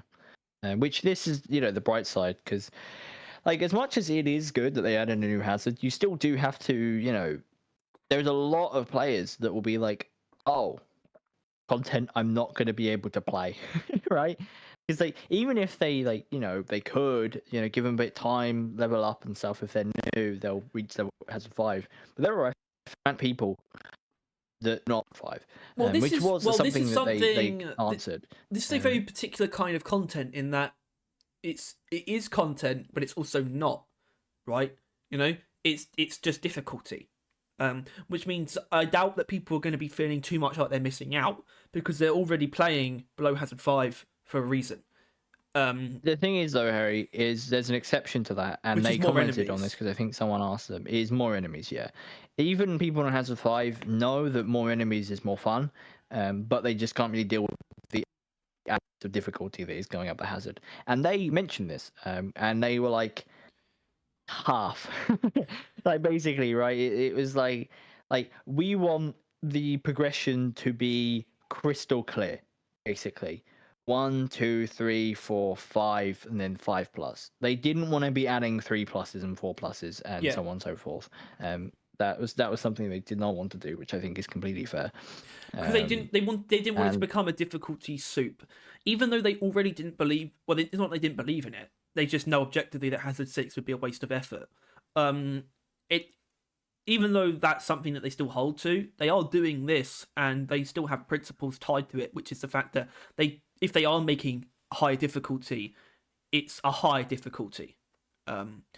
Even if it is customizable, it's still Hazard 5+. It's not anything else. It's going further than Hazard 5. It's not. You don't get to customize your Hazard 4 game. I think this does justify possibly considering more enemies as a warning as well. What? Because I think if you have a warning and you have increased more enemies, those things, you would probably break your PC or like even like a good modern console. And there's no argument for like, oh, why don't you say maybe they should have taken these modifiers and made them warnings then? It's like, no, this is very good that this is a separate system from warnings that you can add on top of warnings. This is really, really good. It's going to do a lot it's going to do a lot for DLG in the long term. That's really what it is. You could have a lethal enemy shield disruption and then slap on double like enemy aggressiveness and player vulnerability, and you can have the official worst time in Deep Rock Galactic. You could do that if you wanted to. Upcoming video. Oh no. We'll try that. Obviously, try certain things. Would have to. Well, we are going to have to see how hard. Because this annoys me, but I know there's going to be just a wave of players that will come out like within the first couple of weeks. it's still not hard enough. Ultimately, the point that they were never going to be satisfied with any difficulty that Ghost Ship themselves could reasonably add. Yeah. But Yeah, it's just like, yeah, come on, bro. I'm It's not just like, looking forward to those waves of sweat boys. no. You just need to accept. What you need to do is accept that you are really good at the game, and that's cool. And just, yeah. Why aren't you happy with the fact Probably that you're good at the game? Yeah. And it's like, you'll be able to play with like way more rewards than everyone else. Like, congrats, like easily. Which I don't know. Struggle enough on Has 5 as is. Probably gonna end well.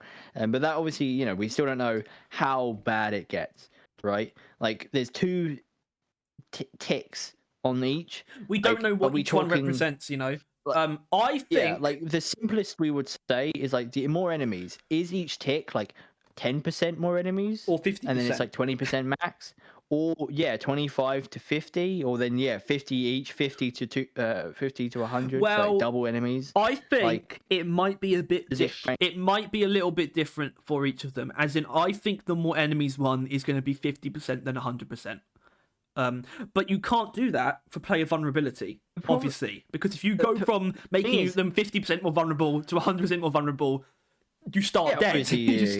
But actually, if they are crazy enough, it could be a thing where you are on 1 health.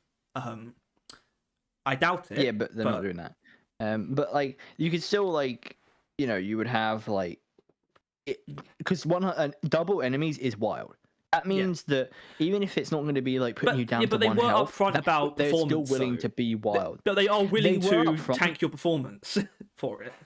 But like the thing is that it's like it doesn't take much more than what the game's doing to tank performance. Yeah, it's also true. Already tanking people. They add another enemies, and they would still have to probably add a warning, right? Like to say, "Hey, we're gonna fuck your like entire like system with our little Glyphid boys," right? Like they'd still have to warn you. Hopefully, I'm thinking like 50% total. I'm thinking like stage 1 is like, maybe it's not like it doesn't actually double per, like stage 1 is like 20% more enemies, and then stage 2 is like 50% more enemies. I think that it's not additive. sounds good. It'll be 50% more than default. I think sounds good to me. I think that you'll notice that amount more enemies, right? That's the worst thing, is if you wouldn't notice it. So they clearly didn't go far enough if that's the case. But, is this kind of the most surprising thing? Because easily. I don't think they've ever indicated doing anything further than Hazard 5 at all. I don't remember anyone even suggesting this to them. They've like vaguely mentioned that if they're gonna do increased difficulty, it's gonna be like a modifier type, or like a skull type thing, is what they said, because they were like talking about Halo.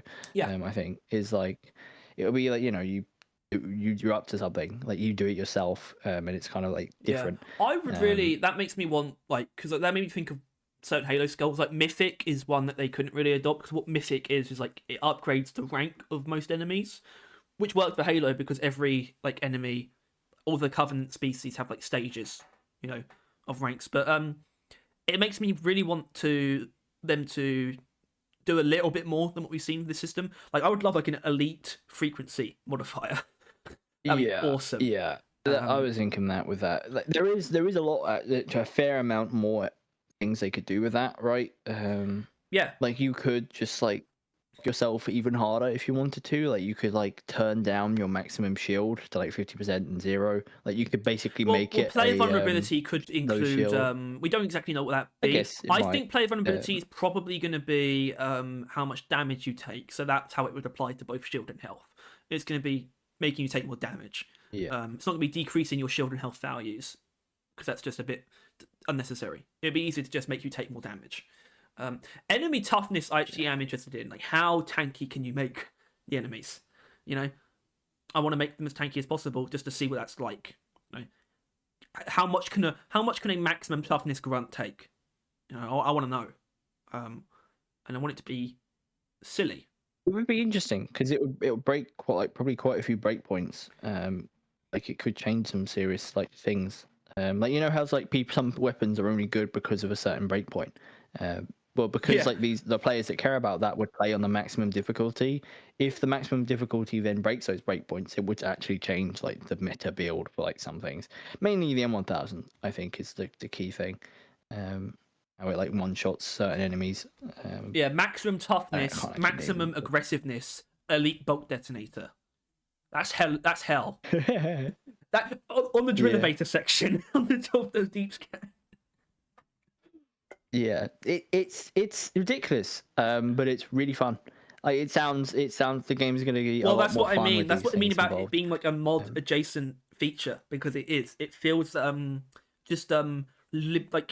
it feels like they took the leash off a little bit for certain things here, and this is like probably the biggest one where they were just like, fuck it, let them do some shit, let the players off the leash. Because that's mods, right? Mods like often like let you do stuff the developers were too kind of like restrictive not to do, right? Yeah. In Skyrim, the developers didn't make all the women with huge tits, so the mods had to step in and make them absurdly huge, which we don't really get. Not that we can tell because they broke Skyrim. Heyo, Fallout 4. Call out. Yeah, I saw that update. Did they do it on Fallout 4 as well? Yeah. I told you the Fallout London guys were like, I told you they delayed the mod indefinitely because, and apparently they were right. It has broken pretty much everything, the mods. And they've come out and said, it would have been nice if we were at least warned. And then you get fucking Bethesda dick riders being like, oh, they've got no obligation to tell you this. Like, shut the fuck up. They can have some decency, Mods are Bethesda, so fuck. I'm glad because obviously the Fallout waves here. I assume it's because of the Amazon thing. I'm not like even watched it, but I was looking at them 4, New Vegas, and 3, and I'm like, I played New Vegas too much. And I don't want to play 4. I'm playing 3, and it seems like that was a good shout because apparently 4 is not playable. I had a dream that I was playing Fallout 4 last night, and it was really shit. It's so weird. It had like really terrible, like loud, aggressive music constantly. I don't know why, and it was weird. That was really bizarre. Yeah. I'll do one more little thing, and then I'm going to go to the toilet. They also added a random mission button, which is new. I didn't realize. I assumed that was like on the server list because I thought you could already do that, like on the server list. But it's just for your lobby. Like you just start a random mission. Which does that mean it will be a mystery mission?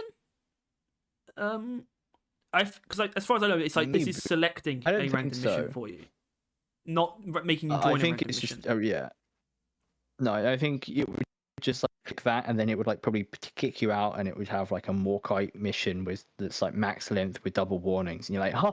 And it's just I mean, that's what the true difficulty is going to be, isn't it? Bump all of the Hazard 5 plus stuff up, go for a double warning. Ideally, it's lethal enemies with shield disruption. Modifier, like increased nitro cost. Like I think someone said you add them, about and it's like that, right. Did we get a comment about that? I think someone might have mentioned it. But that would have been an interesting one. As in this is a system that they could do more with, even like in the time between now and launch, because it's like I think they do have enough time. That, they oh, you mean like right, okay, of this, okay, that makes some sense. I thought you meant launch a row core, and I was about to berate you into a pile of sand, but no. This they can easily add like a lot more stuff to, because it's clearly very experimental anyway. Like it's clearly just waving off your safety, right? Probably just it's just a bit. It's a bit of UI and it's a bit of number changing with no real regard. For balancing, stuff, right? And I don't think it should have regard for balancing. I want to be able to increase the frequency of elite enemies, and also want to reduce nitro cost, reduce red sugar effectiveness more, all sorts of things. Yeah, basically want like the heat system from Hades, right? Like I mean it is that. It is essentially that. It's just not as full on in this current state. Yeah. It's still awesome and really unexpected. It is up there for me. Like really is up there as far as like this was it. It's the top. Oh, it's close to the top. of like in terms of things in this update for me. But there is, it gets better. It gets a lot better actually. But I'm going to use the bathroom before we get to that. So I have. All right. Yeah. We'll be back. We'll be back. Ty will be back in silly form. I'm going to put the image up for the rest of it. All right. All right. We had don't ask me. We just finished talking about Hazard 5 Plus. All right.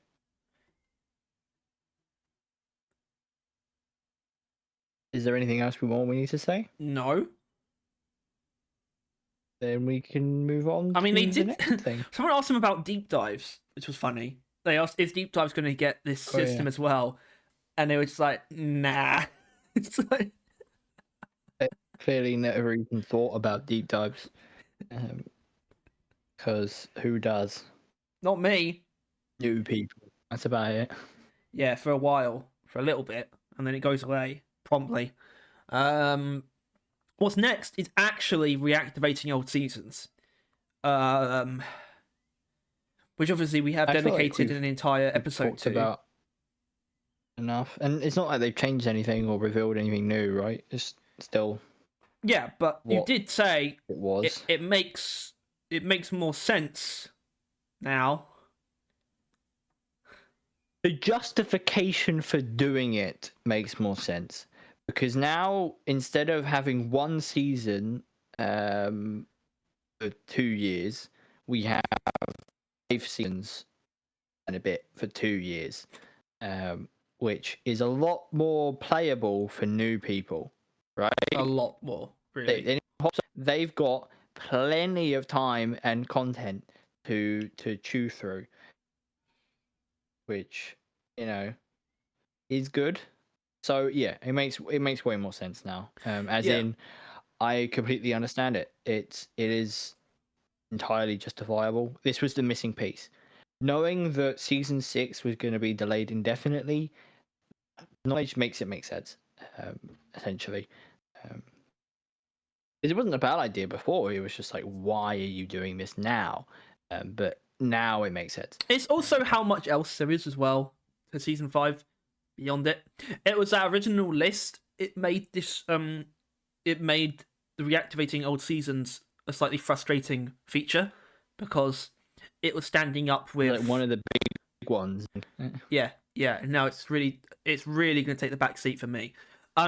It did have seemingly a side effect, because of course, one thing that happened or is going to happen because of it is all of the cosmetics from previous seasons will be returned to their respective seasons, taken out of the other modes of acquisition that they used to belong to, and due to that fact, Ghost Ship have seen fit to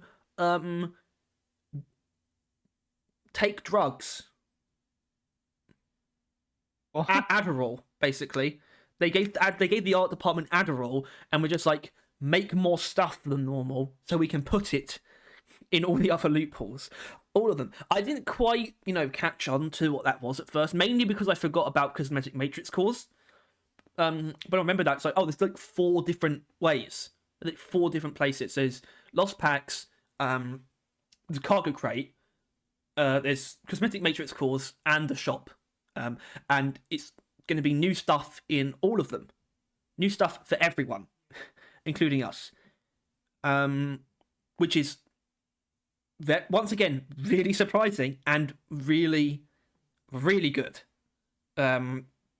It's such a pleasant surprise, and it just gives me such happiness at the thought of finding a cargo crate and actually bothering to unlock it. It brings a tear to my eye. It's such a beautiful sight.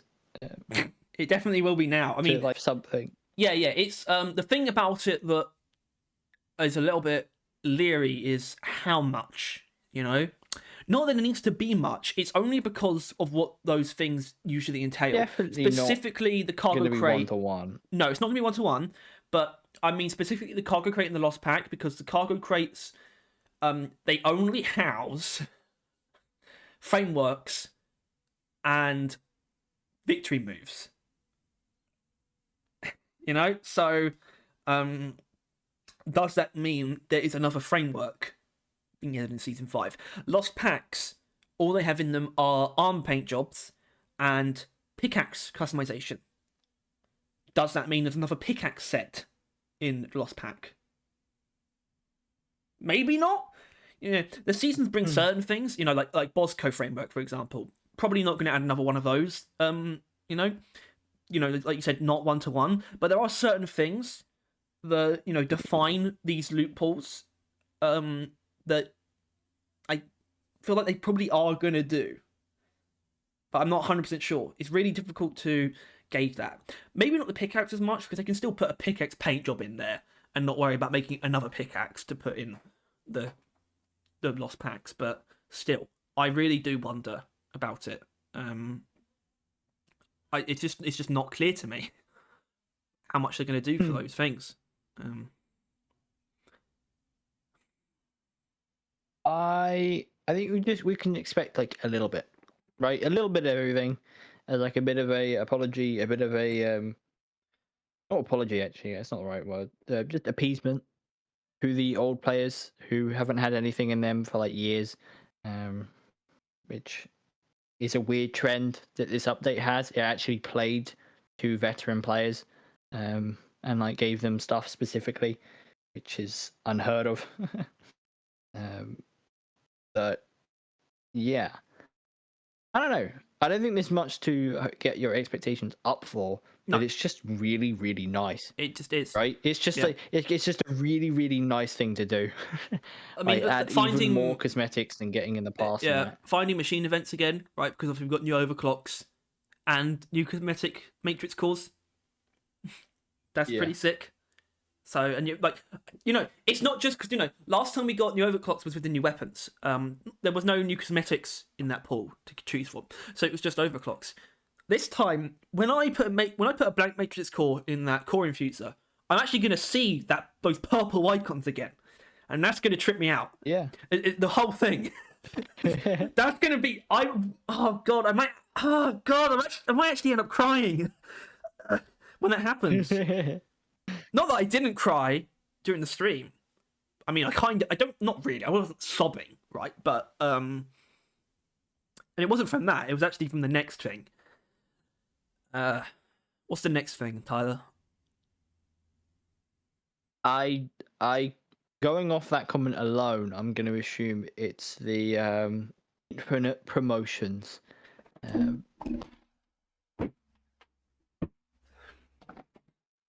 Oh my god, he's thick, boy.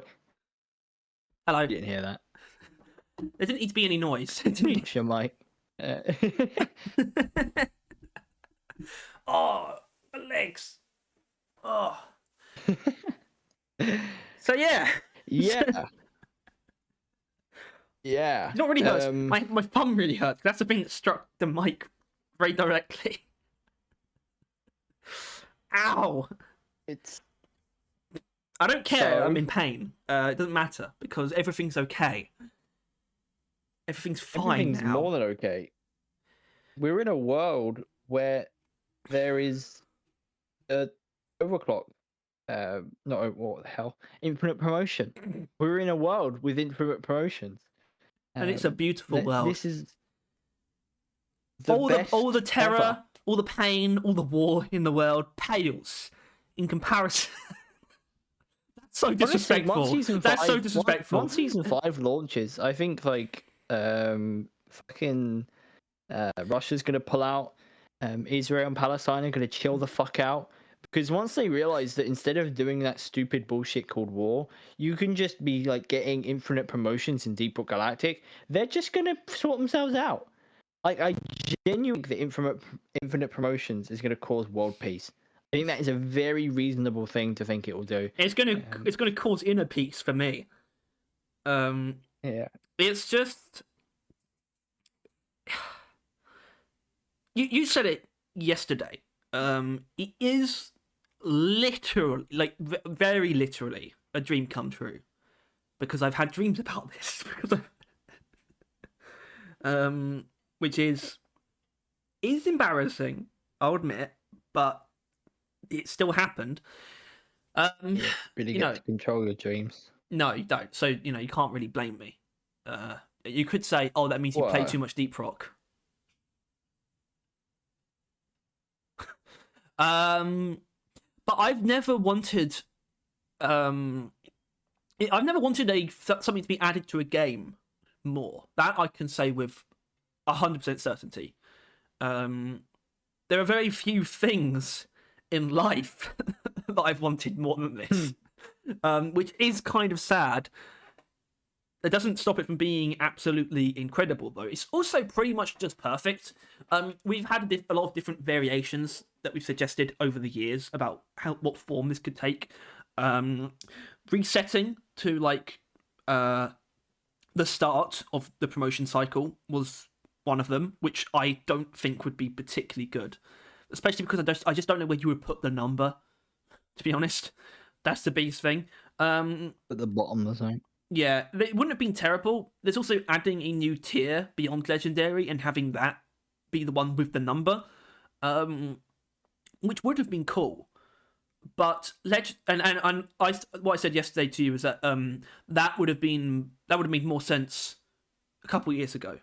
We're at the point now where Legendary is so permeated as the final stage, in that Legendary is infinite. Right, it's just not being represented as such, and now it is. It is still legendary. It's just legendary, whatever the number is, and it looks perfect as well. It feels everything's perfect. I still can't get over the star number thing. I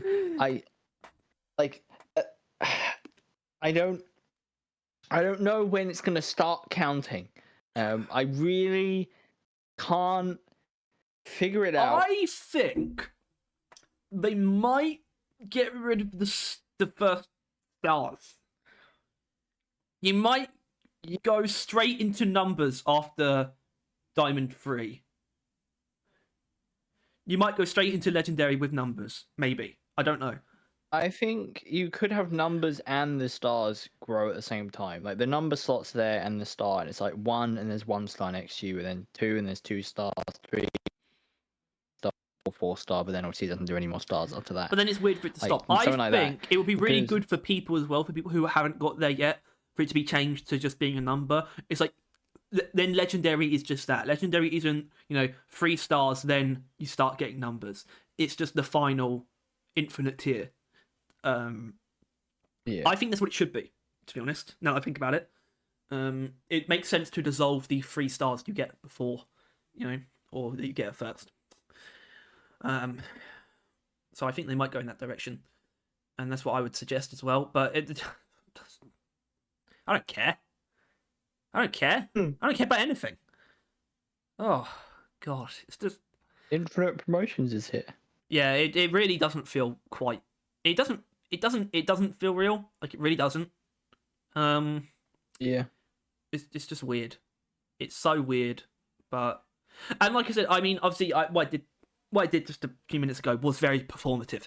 But what I did on stream was exaggerated, but only exaggerated because I decided in that moment to get it all out of my system, basically. It was real, it just was more condensed than it needs to be. So I can kind of just be level-headed about it now. The truth is, there are very few things that I could possibly be more excited for. I don't know, maybe God being, I don't know, yeah, maybe God. That might beat it, but apart from that, yeah, good lord. I mean, it's just, I suppose they were never principled against it, though, really. But they've just always had a thing for not doing things for, a certain sect of players, Your most loyal players, by the way. It starts, in a lot of cases, it felt very strange how they really weren't willing to do things that were kind of exclusively for long veteran players. Which obviously there is like the logistics behind it. Like effort to player number ratio was never really there, but it came down to how simple the players kind of like you're taking the piss, and they're not taking the piss anymore. They just like did it all. they just like they were like, yeah, here you are, like long-term players and future long-term players, infinite promotions. So the time you're going to be putting in while we're not even going to be there feels a lot more valued, right? Exactly. It so not only does it really in itself represent a really tangible incentive to basically just play as much as you possibly can. It also just magnifies the value of everything they're adding in season 5 as well, because all of a sudden I have no inhibitions about the fact that we're gonna have very little content, or it's gonna be a while till we get more content after season 5.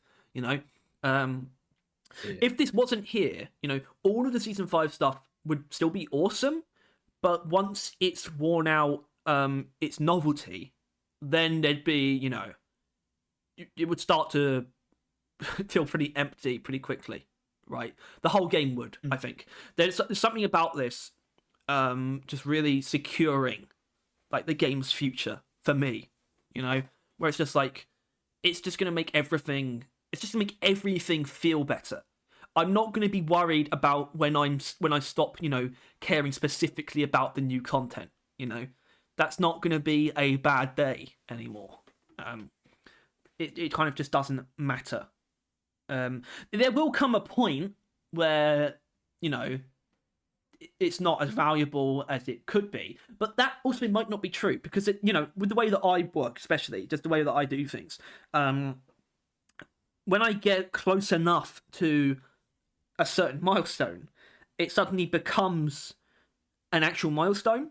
Like getting to level 1000, for example, only really became something that I really wanted to do once I got really close, right? So I already know that with how close my engineer is to being legendary 50, that's something I'm probably going to end up playing to get, and depending on how far I get taken by just the game in general, there's every chance that I get to the point where I end up going for 100 on every class as a goal, and it works in getting me to play the game. And it's just that kind of thing, and it really lets you set your own milestones. I mean, part of me was surprised that you were excited too, but then I realized, oh wait, it's very obvious why you would care about this as well. It's not quite the same reason. It's yeah. So, and also just so many. Actually, a lot of people. I don't know how many, but they did acknowledge that there are people who have promoted over Legendary 3 a lot. I am counted among those people. I don't know how many there are. There probably is like a couple thousand, right? Maybe. Yeah. Yeah.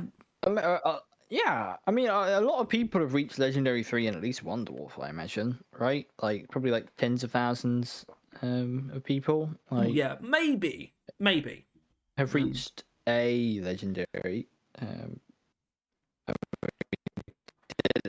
Either a legendary. I think I played it. I could have got by now, but not that noise.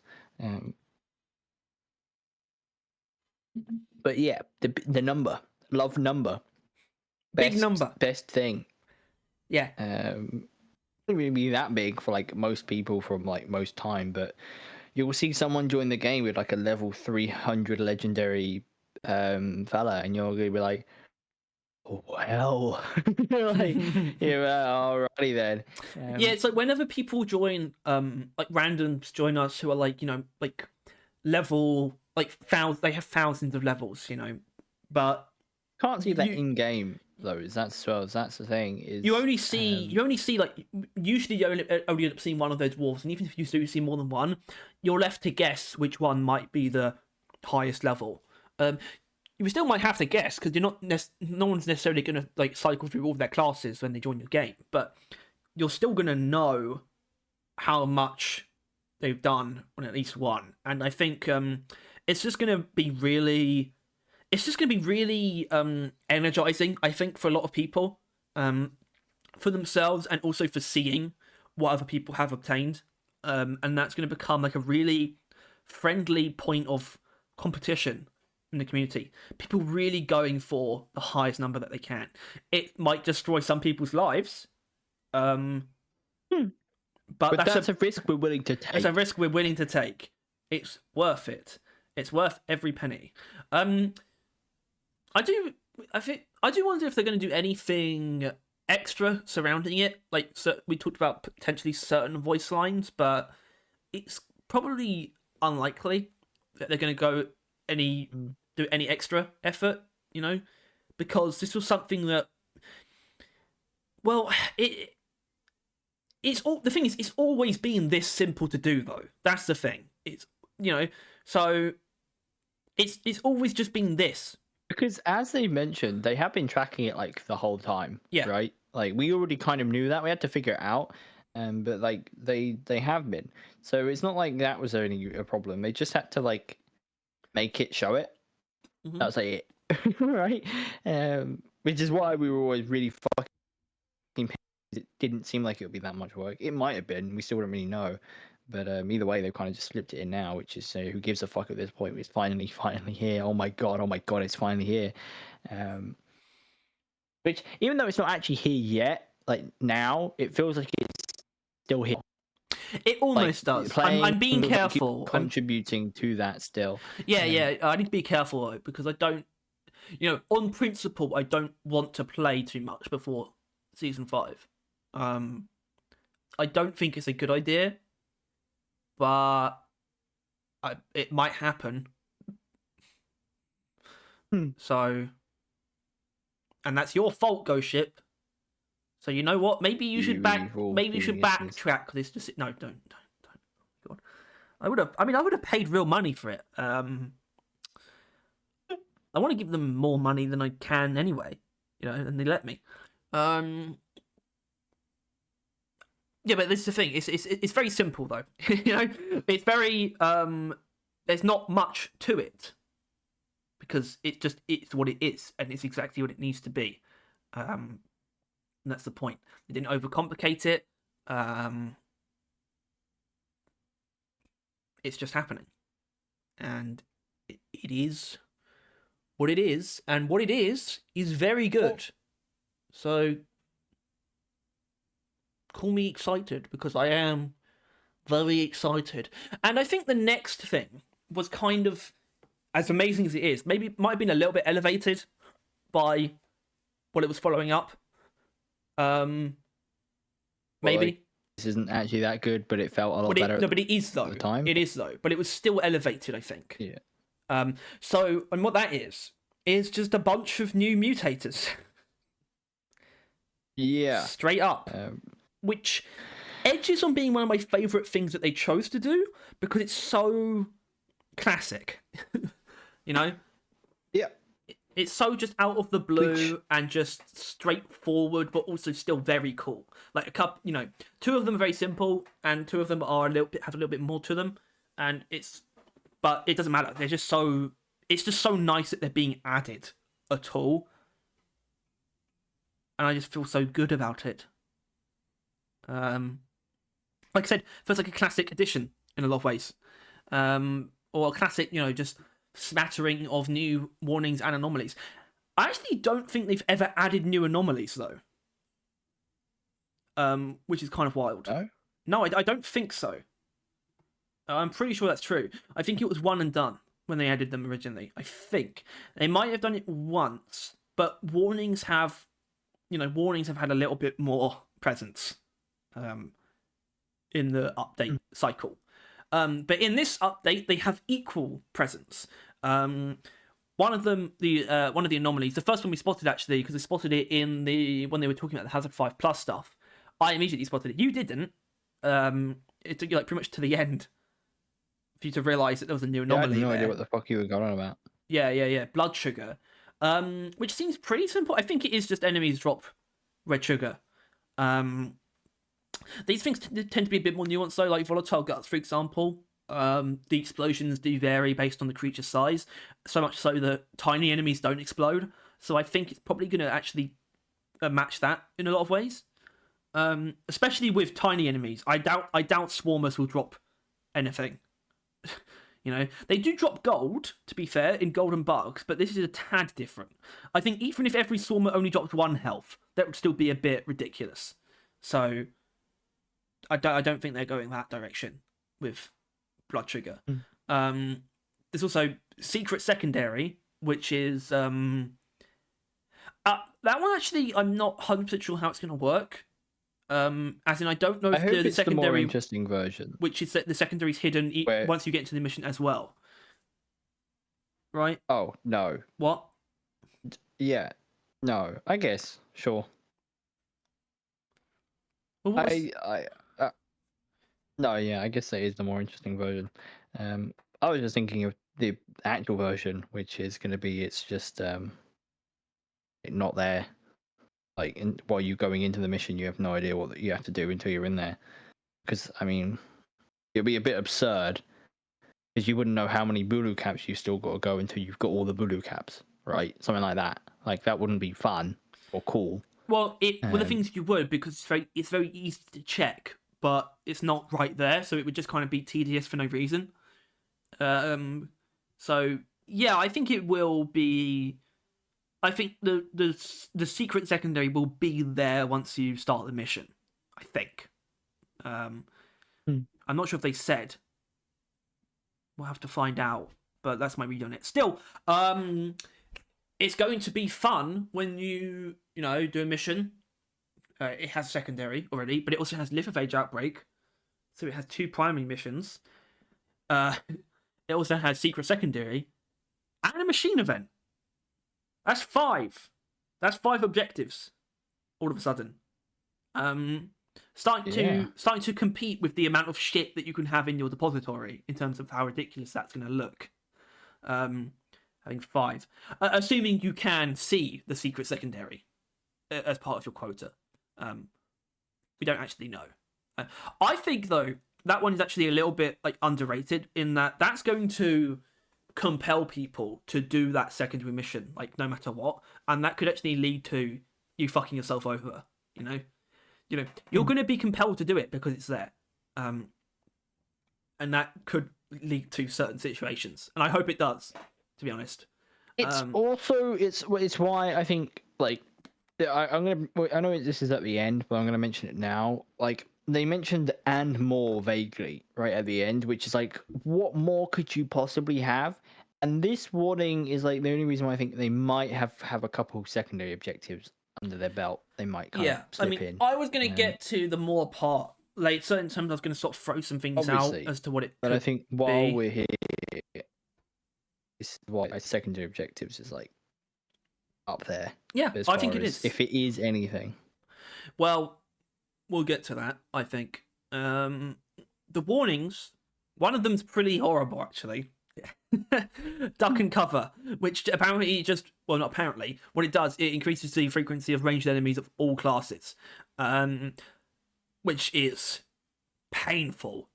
That sounds really bad. And combine that with shield disruption, obviously anything combined with shield disruption is awful, but that's going to be especially bad. Combined with Mactera Plague, good lord. But I do think it is partially for the stationary enemies. I think it does say all classes, so it should mean there'll be more of the stationary enemies that are ranged enemies specifically as well. So I think there is a little bit of that in there, in that being a thing, and I think that's pretty cool. But that one, Duck and Cover, that one's a very classic one where it's just upping the amount of a enemy class, right? Haven't got one of those in a long time. Actually, that's not true. It's kind of what they all are. Even Lift Rage Outbreak to an extent is that. So maybe that's not quite right. But it's a very classic one. Just spreading information online. I love doing that. It's my favorite Yeah. activity. Then obviously Ebonite guys. Yeah, Ebonite Outbreak's probably fellas. that's definitely the king of these fellas, right? You know, I think I it's mean, what like most people have been asking for like the longest time, right? As far as what like warnings and that go. it got pretty exciting immediately just seeing all of the mutators, but then it was a further point noticing Ebonite Outbreak. It was like, what's that? What's I mean, Ebonite you Outbreak? already like chubbed up from that previous announcement. So that it was. I don't know what you mean. It was a good time. Like this, it was. These announcements were like fire next to fire next to fire. Really, wasn't it? It was just insane. Yeah, it really just didn't. It just didn't stop, and it's not over yet. It's actually not over until the very end, like genuinely. Yeah. But yeah, the Ebonite Outbreak. First of all, just a great idea. I think we've made very adjacent suggestions to it as well. Like you said, I think you said you're pretty convinced that we suggested Ebonite swarms at one point. Yeah. So there's that. But I think it just rides a line of a kind of thing that we probably wanted for a while, which is just giving more obscure aspects of the game just more breadth, more coverage. Yeah. You know, I don't want it for everything, right? I don't hold curse-like enemies, for example, have no value to me. I don't need curse-like enemies anywhere else. But Ebonite enemies are interesting, and they are really limited to that machine event. And seeing them get some more play, getting a warning dedicated to them, is really, really sick. And obviously, Ebonite enemies, how they work, they are invulnerable to everything except melee damage. So they did say there is going to be some kind of implementation of a way to deal with that. Assuming it's an implementation of the what? It could just be the simple one would be just in that game mode or warning rather. Your pickaxe charge just recharge quicker. Like that could be the simple just does that. Or it could be that there is they're like obelisks that will shoot out the berserker things, or Molly dispenses them, or stuff along those lines, right? Yeah, I'm personally leaning towards it will be your deposit point will do it. So that'd be Molly or the mine head, basically. Maybe it's like low oxygen, where those like gas canisters would be like a berserker thing, basically.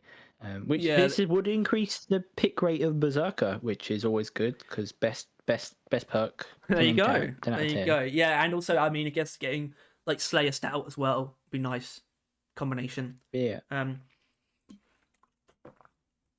Just seeing them outside the context of the machine event is going to be a really weird feeling as well. This update's just going to bring a lot of nice feelings, just encountering these things that you didn't think that you probably ever would. So some things would be feelings that you didn't think you would encounter again, like unlocking new overclocks, and we just got a lot of that. And it's really nice. I it kind of gives me that feeling now, which is it's just great. For some reason, I have written down milestones because there will be milestones, obviously, for the mission and 2% charge. Holy fuck! Your laptop. Yes. Continue talking. Yeah, well, yeah, so new milestones for everything that brings milestones. For some reason, I swear they mentioned anomalies, although I swear that's not a thing.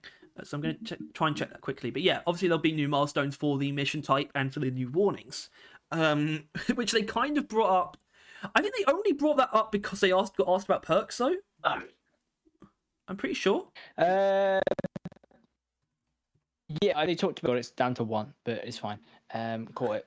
It was when someone obviously asked about the perk rework, because we'll get round to it, but that's ultimately the last thing.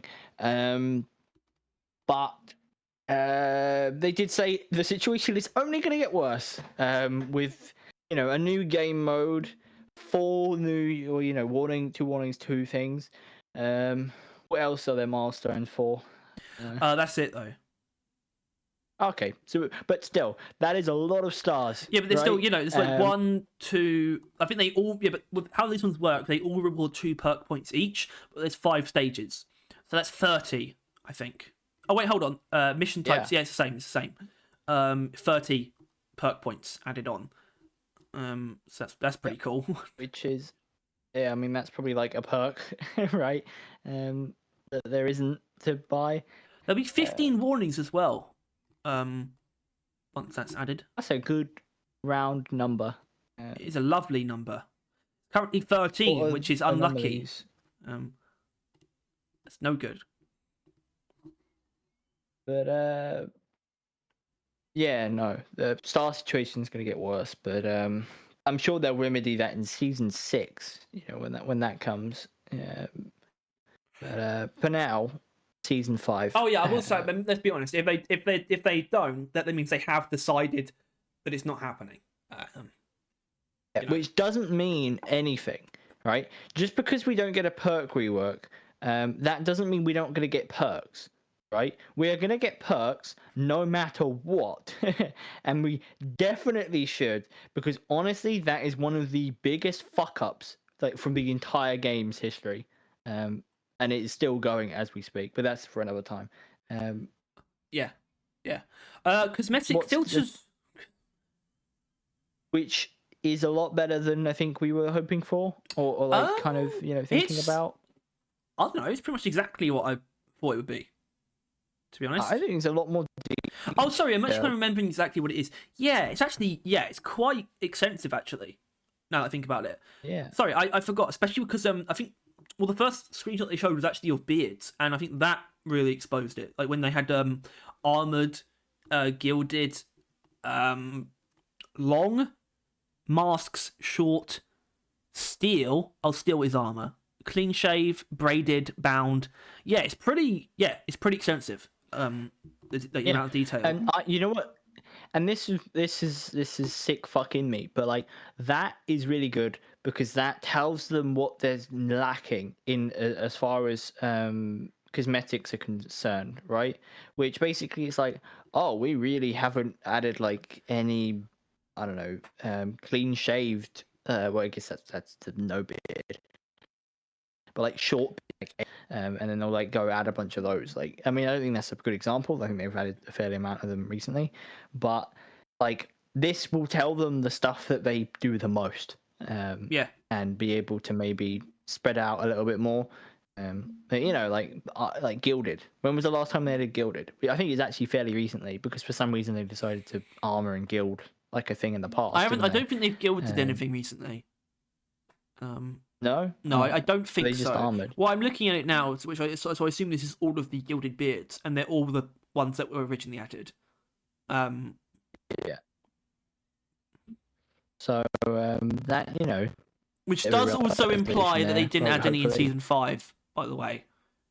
Which I don't think should be the case, especially because they all used to come from the cosmetic matrix cores, so they should have some more in there, frankly. If they're adding more. I'm going to mention this now. But I was like, because I seem to be like a bit of an advocate for the game ending like sooner rather than later. But I just realized that means I get no more cosmetics, and that's bumming me right out. like that's actually the reason. That could potentially be the one thing that is like. That could potentially be the one thing that's retained. Actually, just adding more over time, possibly. But that's just is then like I don't know, why wouldn't you just add a bit more content alongside it, and then all of a sudden seasons are just back and they're just continuing to add to the game. But I don't know. Yeah, no. But for now we're getting a lot of cosmetics, and a lot of cosmetics will be able to be organized, nice and tidily, and a filtered randomizer, which isn't as filtered as I think people would want it. Yes, it's more just but like it's also what silly festive stuff or stuff. It's festive or company approved, and that's basically. I think that's just them being like, we want the randomization button to actually randomize, so maybe get over it, because.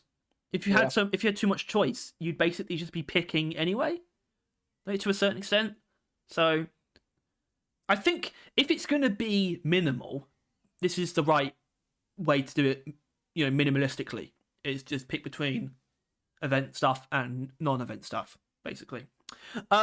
Stuff that they would consider goofy. Yeah, because also like And they're not. season filters, you could do season filters, but most people probably don't know exactly what's in each given season, so it's kind of Which weird. is how you would find out is basically just highlight only season 1, and you look at it and you're like, oh, that's what they have in season 1. No, except that you would have had it, so it doesn't really matter.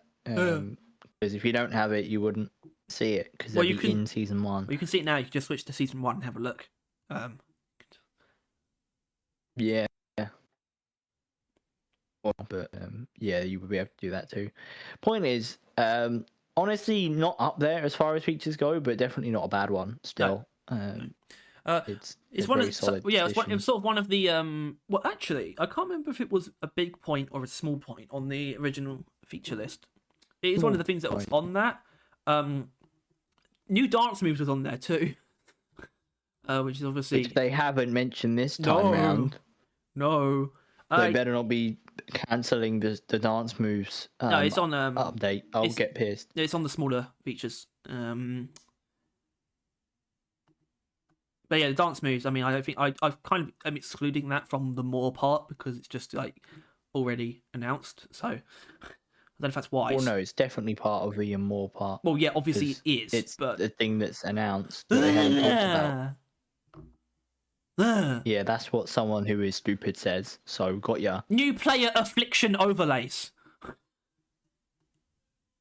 They got into a bit of the misc section at this point, which it's not bad, right? I think it'll be a bit weird. Like it will feel weird that looks different, right? The game kind of looks different in an area. But I didn't notice it before. Like when they first showed the screenshot, it took me a minute to figure out what they had to say what it was for me to understand what they were talking about, like what the new thing was. I didn't notice the difference. I just think it's gonna be like in the game. It's just like you're gonna just have like something's off. Like just like sometimes it doesn't quite feel like Deep Rock for a while. Like whenever you are afflicted with something.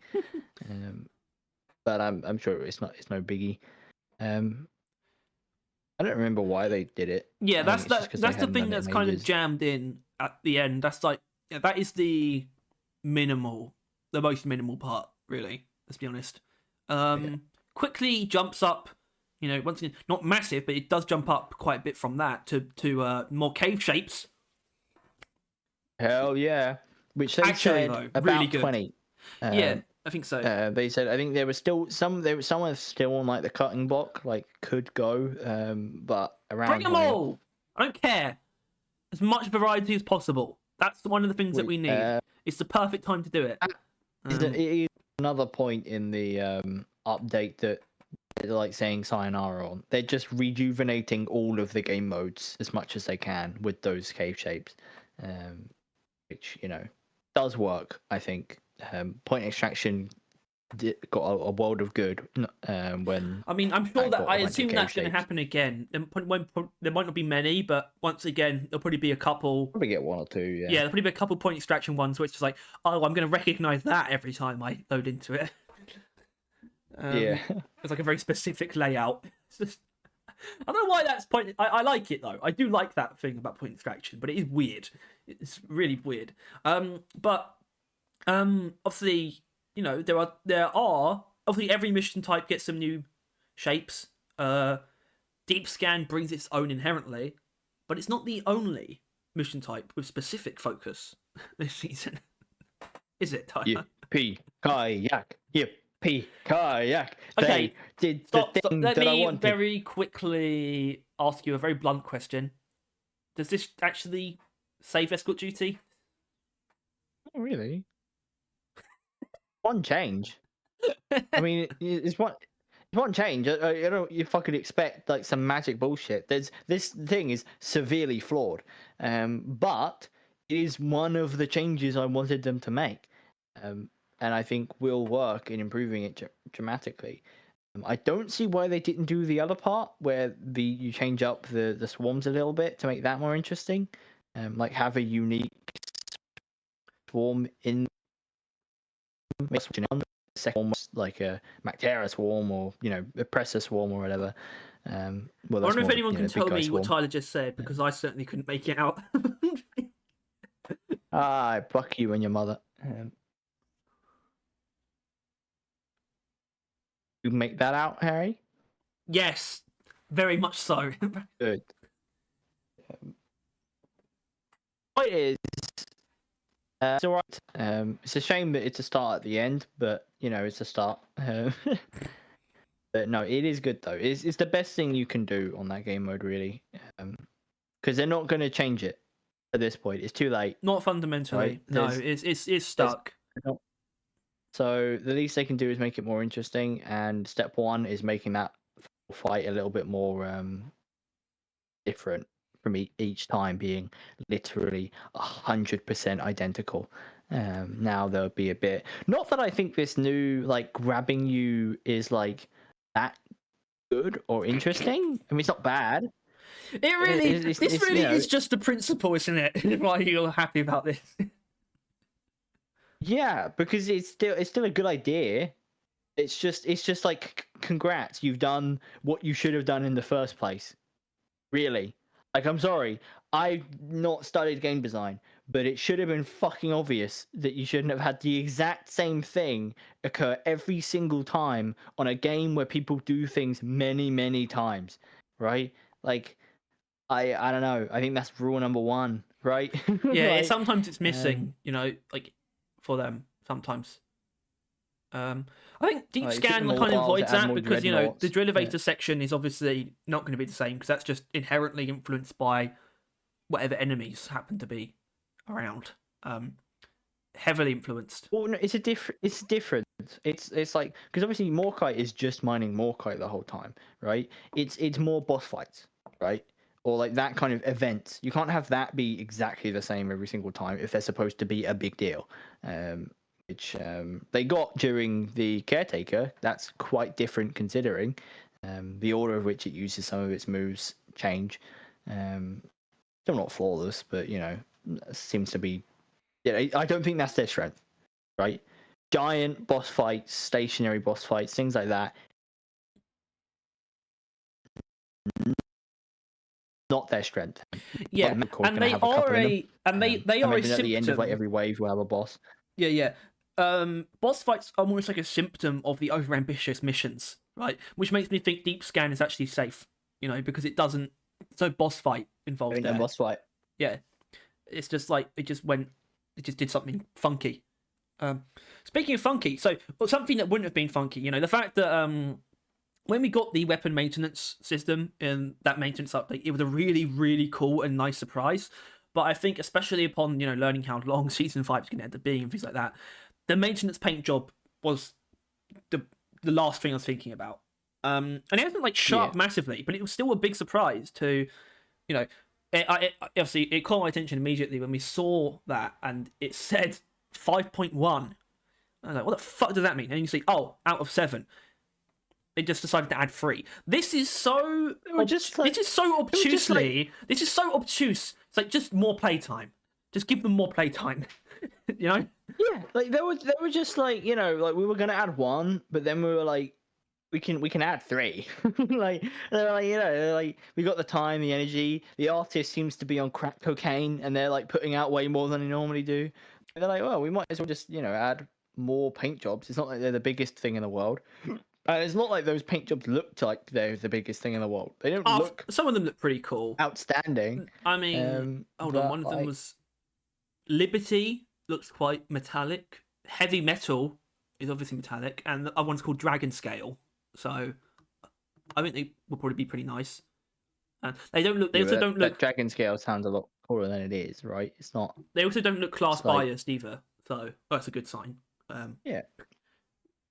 So they're gonna be, and those the maintenance paint jobs they do have a certain caliber to them, despite the fact that they were all kind of class coordinated. So I hope they have the same thing here, but except they're just more general use. Yeah, but it's literally just them being we just do a little bit more this time around. Like, that's what it felt like entirely. Like it's just like this season we're just gonna do a little bit more. Like for you, the stuff that you want, we're gonna do a little bit more. It's just really cool. A very nice sprinkle on the cake that we have been devouring for like the rest of the stream, because this was the last thing, right? Yeah, yes, this was the last thing that they like showed basically. Yeah. Of course, it's not everything that's in season 5 or everything that's tied to season 5. Was it's a new DLC, which is Armor DLC. Did you say this on the stream, or was it just yesterday when we were talking about the idea of it being different in some way? You mentioned an idea. I don't know what it was. Well, I think I just if financing or finances are a slight worry to them, they might want to make this DLC a bit bigger. Plus, it wouldn't be the worst thing in the world, bigger DLC for like players. But also, like, if they need finances for Rogue Core, then they could make a Rogue Core pack for Deep Rock, which is essentially like, you buy a supporter pack to support Deep Rock, right? Support Ghost Ship making Deep Rock. This, you would be buying a Rogue Core pack for Deep Rock to support them making Rogue Core, is what I kind of had in mind. Which is why it would be like it had like, I don't know, the Reclaimer armor in it, if they even know what that looks like yet. But that's like an idea that I have for it. But if they don't need the money, then just do a normal one. That'd be fine too. Apparently they don't. Apparently they're doing fine. Yeah. I don't know how they're going to be doing in between season 5 and Rogue Core. Yeah, that's going to be a long time, and it's a long time, and you can't really justify the only real thing you do be putting out DLC. You can't do that. And they wouldn't want to either. There's a reason why, as far as we know, they are just doing normal DLC, but they're also adding like a lot more cosmetics than normal for free. Yeah, it's just I love these guys. I do love them. I think. I don't think I've loved. Great. I don't think I've. I don't know if I can actually call it love, but I don't think I've ever loved a company. I've never cared for a company before in any way, shape, or form, but I genuinely hope for the best. Well, I don't in, see everything they do. I don't see them as a company. I see them as a group of people. I do see them as an amalgamation for sure, but I do see them as a group of people. Yeah, because not just they were only like 20 or something, right? I think of individuals. So I do think of individuals. Like when we talk about Ghost Ship, I do think of Mikkel and like Mike primarily, to be honest. And that's fine. They are sort of like the creative spearheaders, really, and that's fine. But everyone is important and makes it all work, obviously. And we love them. We love them very dearly, especially Anders. We love Anders. We do love Anders a lot. I have a great love of Anders. Thank you, Anders. Yeah, thank you, Anders, for being, our greatest supporter and for making all the overclocks. So, and the Stalker, just an absolute unit, basically. But yeah, I think we need to get into the last season 5 oriented thing, which is there's more to it, apparently. Like, as in, there's more to it, and they're comfortable saying that, because obviously there's more, right? Every update brings quite a lot of miscellaneous changes and bug fixes and things like that were only really part of patch notes. I don't think you tease that there's more to it for just that stuff, right? I don't think you do that. I think you do that because there is something substantial that hasn't been unveiled yet. Probably not on the level of anything that we've seen already, but still notable. And the question is, what could it possibly be? Literally, because what could it be? And you said it earlier. I think you've got a good idea. I think you're on the money. Secondary objectives is viable. Because I feel like these things are stuff that they're either still working on, like they know they're doing but still working on, or that they're willing to just still like come up with a new thing. Like they're like I don't know. They're like, oh guys, we should add like we should add sex, like, and then like, oh yeah, we'll add sex. And they'll just like add that, right? As like mini Female dwarves. That's it. um, no, then just they're there now. But the more likely thing is, I think, the most likely is the stuff that they've already announced they're doing but didn't say then, right? Which is the small text in that previous post, the new dance moves. Well, Tyler, the only other things are new dance moves and optimization. Bunch of technical shiz, which that's probably a part of those as well. But Yeah, they what it didn't really was, say it. Dance moves, it I can was very under much the see banner. them doing in a teaser. It was banner. Right? Yes, I agree with that. But it was under the banner of what's going to be like in the coming weeks. What's going to be like revealed and talked about. You know, Armor DLC, key art reveal, release date, season event teasers, the actual trailer, and more. Stuff that they would reveal separate from the patch notes. You know. Yeah. And I believe it because they clearly have taken some kind of juice. Like, the rate of production here is pretty insane. And most of it looks done, or very close to done, and they've still got over a month. You know, well over a month, in fact. Not quite a month and a half, I don't think, depending on when they want to launch experimental. But they've got a fair amount of time. Yeah, it's a little bit concerning. It is almost concerning quick how like it's either like they're crunching now and like, oh no, or they were like actually not doing anything back before season 4. No, they might be in a stage of they might be in a stage of soft crunch where it's like they let people crunch if they want to. Maybe I don't know. I'm not making an accusation, and they would never enforce crunch anyway. So, but they might. Yeah. Sometimes, as in what I'm saying is, they might previously have not let people stay behind. They might be doing that. I don't know. It's just like so difficult to believe it's the same company, the same group of people. I guess there is probably a couple more. Well, right? It's kind of more so. It was hard to believe that season 4 was the same people. Oh yeah, I guess season 4 was the outlier. It makes season 4 look really pathetic. Not unfortunate. I don't care. Fuck season 4, right? Because it looks terrible. Dude, oh my god! Almost, I just had like almost twice as long, right? Almost twice as long, and this is like more content, all of which is infinitely better than like one thing from season 4.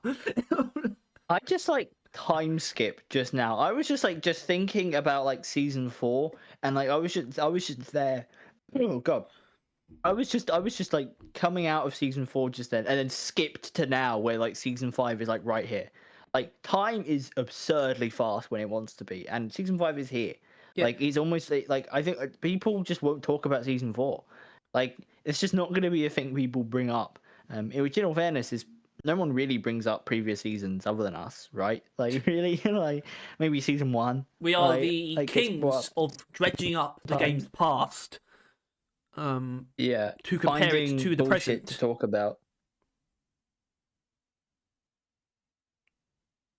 But yeah, the and more is probably some of those things that they haven't revealed. Some things that would work a lot better to be seen in action, like the event. It seems like.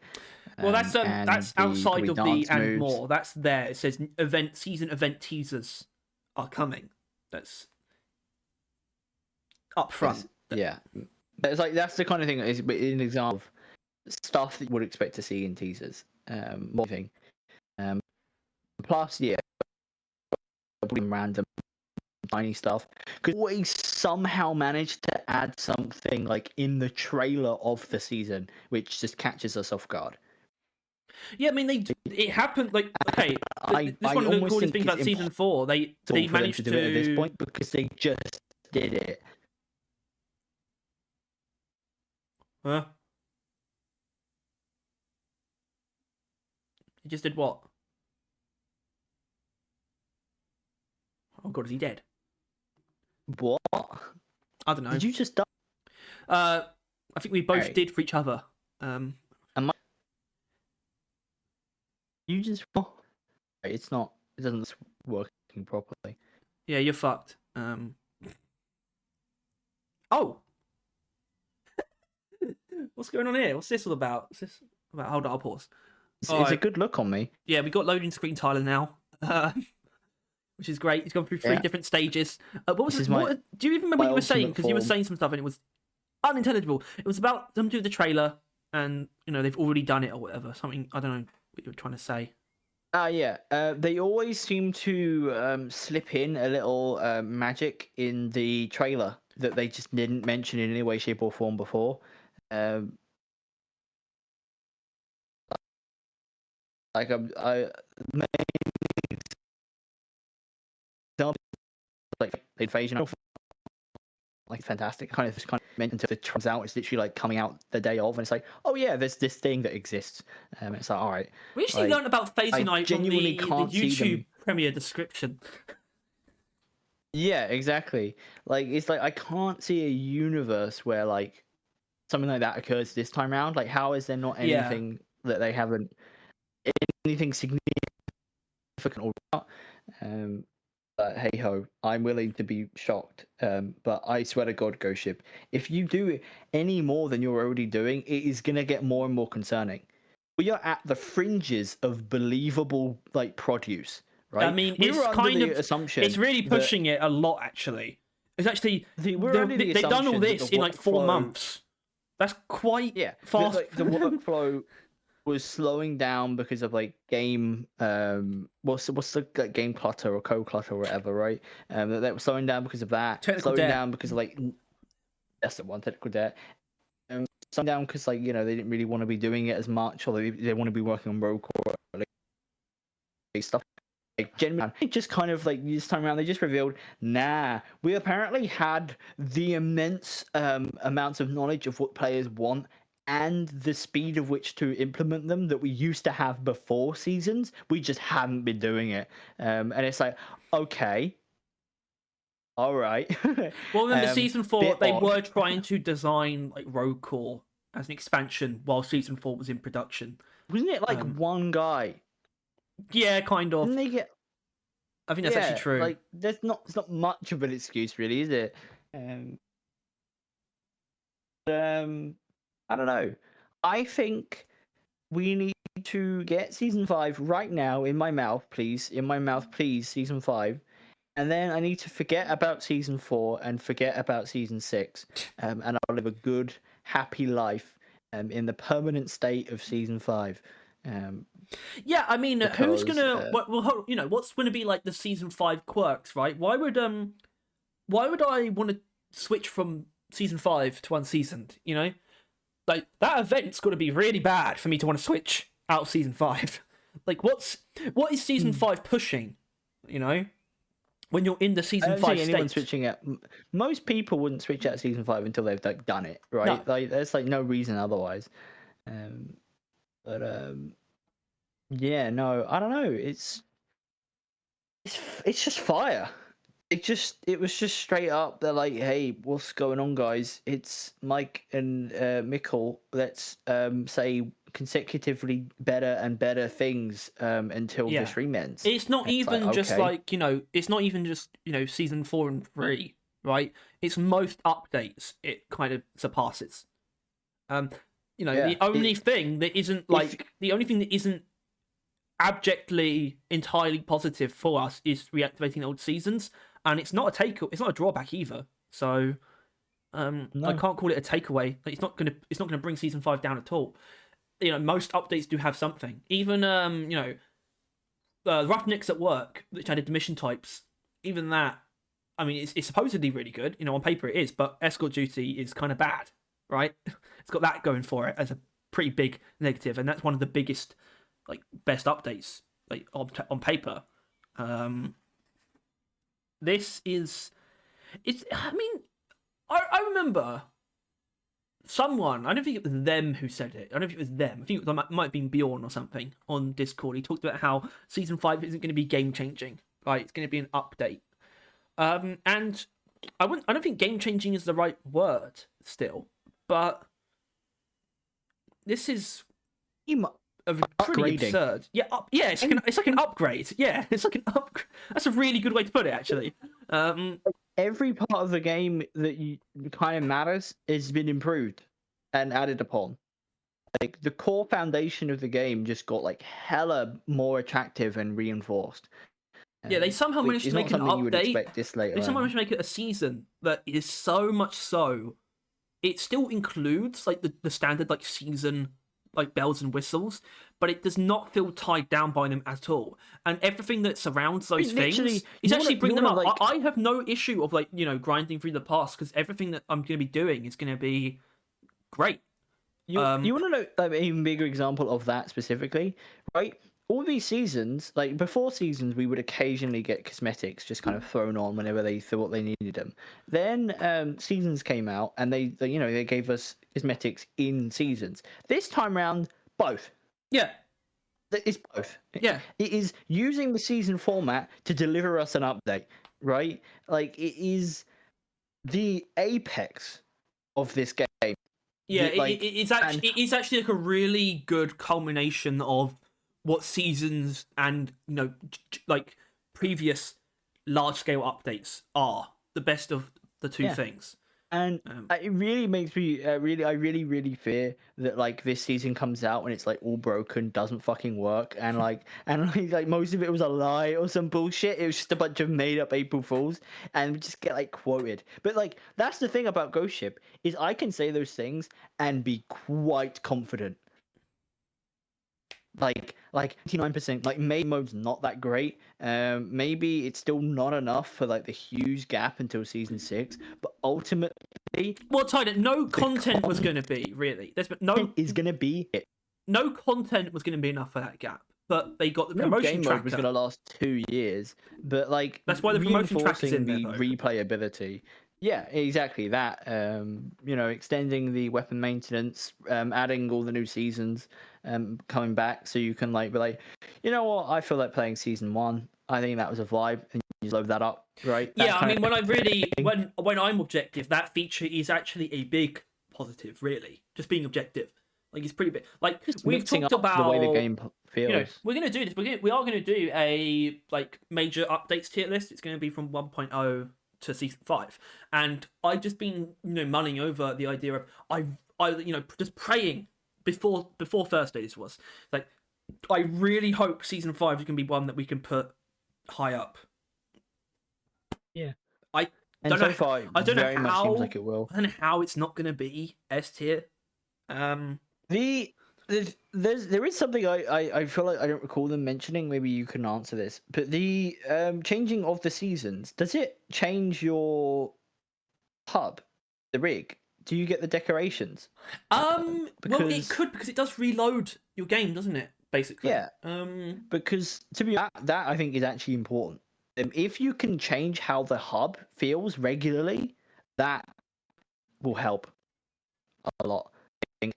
But when one of the hub is literally like not changed in like 2 years, right? Yeah. I mean, it's gotten additions. So credit where it's due. The Jetty Boots area, but like there has been vials of rock pox for like a third of the game's lifespan, right?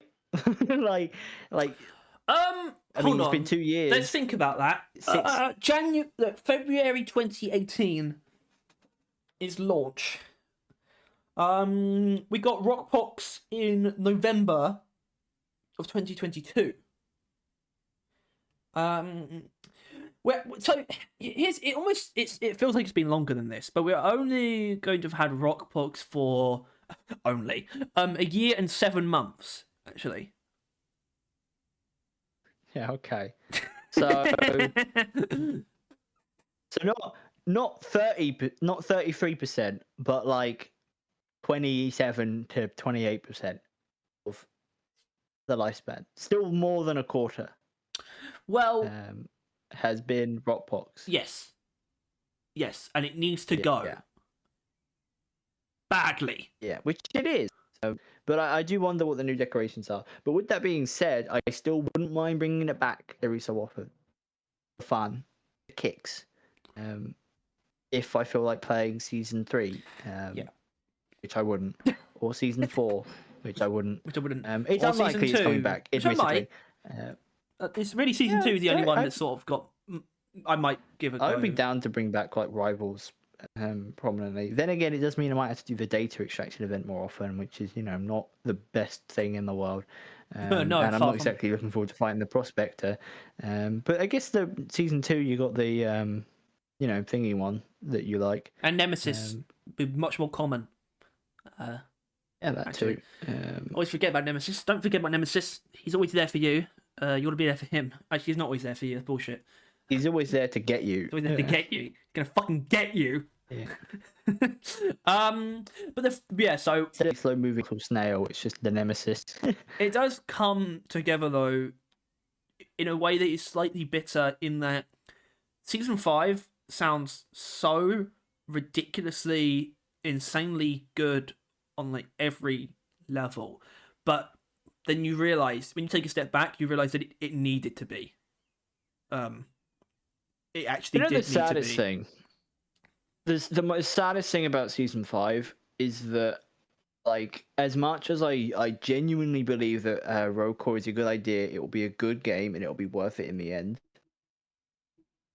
Season 6 this year, with the same amount of time season 5 is getting put into, and we could probably end up with like season 5 again, the secondary overclocks, but yeah, could do that.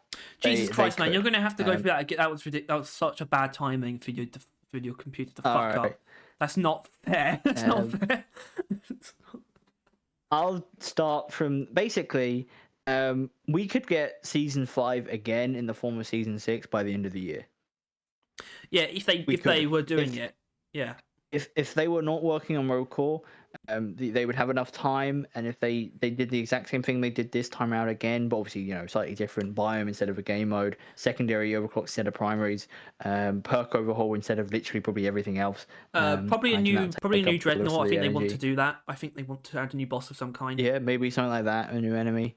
If they just did that, we previously before, I would have thought it's impossible, right? There's no way they can put out such reliable good stuff in such quantity, and this is obviously like, if they have crunch to get this out because they feel bad that they're not going to be working on the year, then apologies. But like, if they could do this like amount of stuff, fuck man, I wish we had 2 seasons every year. Like, can you imagine how fucking incredible the game? Like, yeah, I know, but like, it's such a shame. Like, even though it's going to be worth it, even though I think Road Core's a good idea, and I think I'll probably end up liking it more than Deep Rock, other than I have to play it on mouse and keyboard, which I might not actually. Hopefully, they have controller support, because that is a thing. It's fucking... isn't controller support like automatic? It can't just be mapped to just the buttons by you. Like, it doesn't have to be built into the game. I don't know. I haven't tried to do it before. No. Neither one does. I mean, the only time I have actually plugged my controller into my laptop and played Deep Rock, the Microsoft Store version. Yeah, which obviously, it would. And a game that has an Xbox or console version of it would, I think, inherently have a controller mapping, because it's easy for them. Which is why I'm not sure they would bother doing that yet. But it is such a shame. But once again though, it's like, if they were doing the season 5 this good, right? I think we could both agree that season 5 would not be the powerhouse that it is if we weren't getting Road Core. It would probably just be season 4 again. Yeah, there is actually a really sort of frustrating potential reality to it, is that the sort of circumstances surrounding it were necessary for season 5 to be what it is. And I think that is probably true. I think season 5 would not be season 5 without Road Core. It would not be season 5 without this much time following it in terms of waiting. And prior to it, right? It didn't take a year, but it took a year. And it felt like it was just they having a lot of time to think about it. it's you like know, a going into big they have cool the thing. season. It's the fact that season 5 is like genuinely. It's not literally. I think if they literally spent a year in total on an update, it would be a lot bigger than this, really. But at the same time, they have somehow managed to make an update that you could genuinely consider worth that wait, almost. Yeah. Not, and I'm not exaggerating. Considering this update is almost worth the game. Like like I can't confidently say it until we played it because it might fall apart, but I doubt it. But this like update has all the merits of the best update the game has ever had, right? Yeah, and it's like will it's put the a game weird in the best place it has ever been in. yeah, it's a weird discussion. Or it's a weird like notion to bring in. It's like, is this like the best update ever? And you can very easily deflate that, but it really depends on the approach you're taking. Because it's just like, yeah, it's not the most formative update. The most like formative to the game's like current state is probably the end game updates. If you were to bundle them together, end game part 1 and 2, introducing deep dives and overclocks.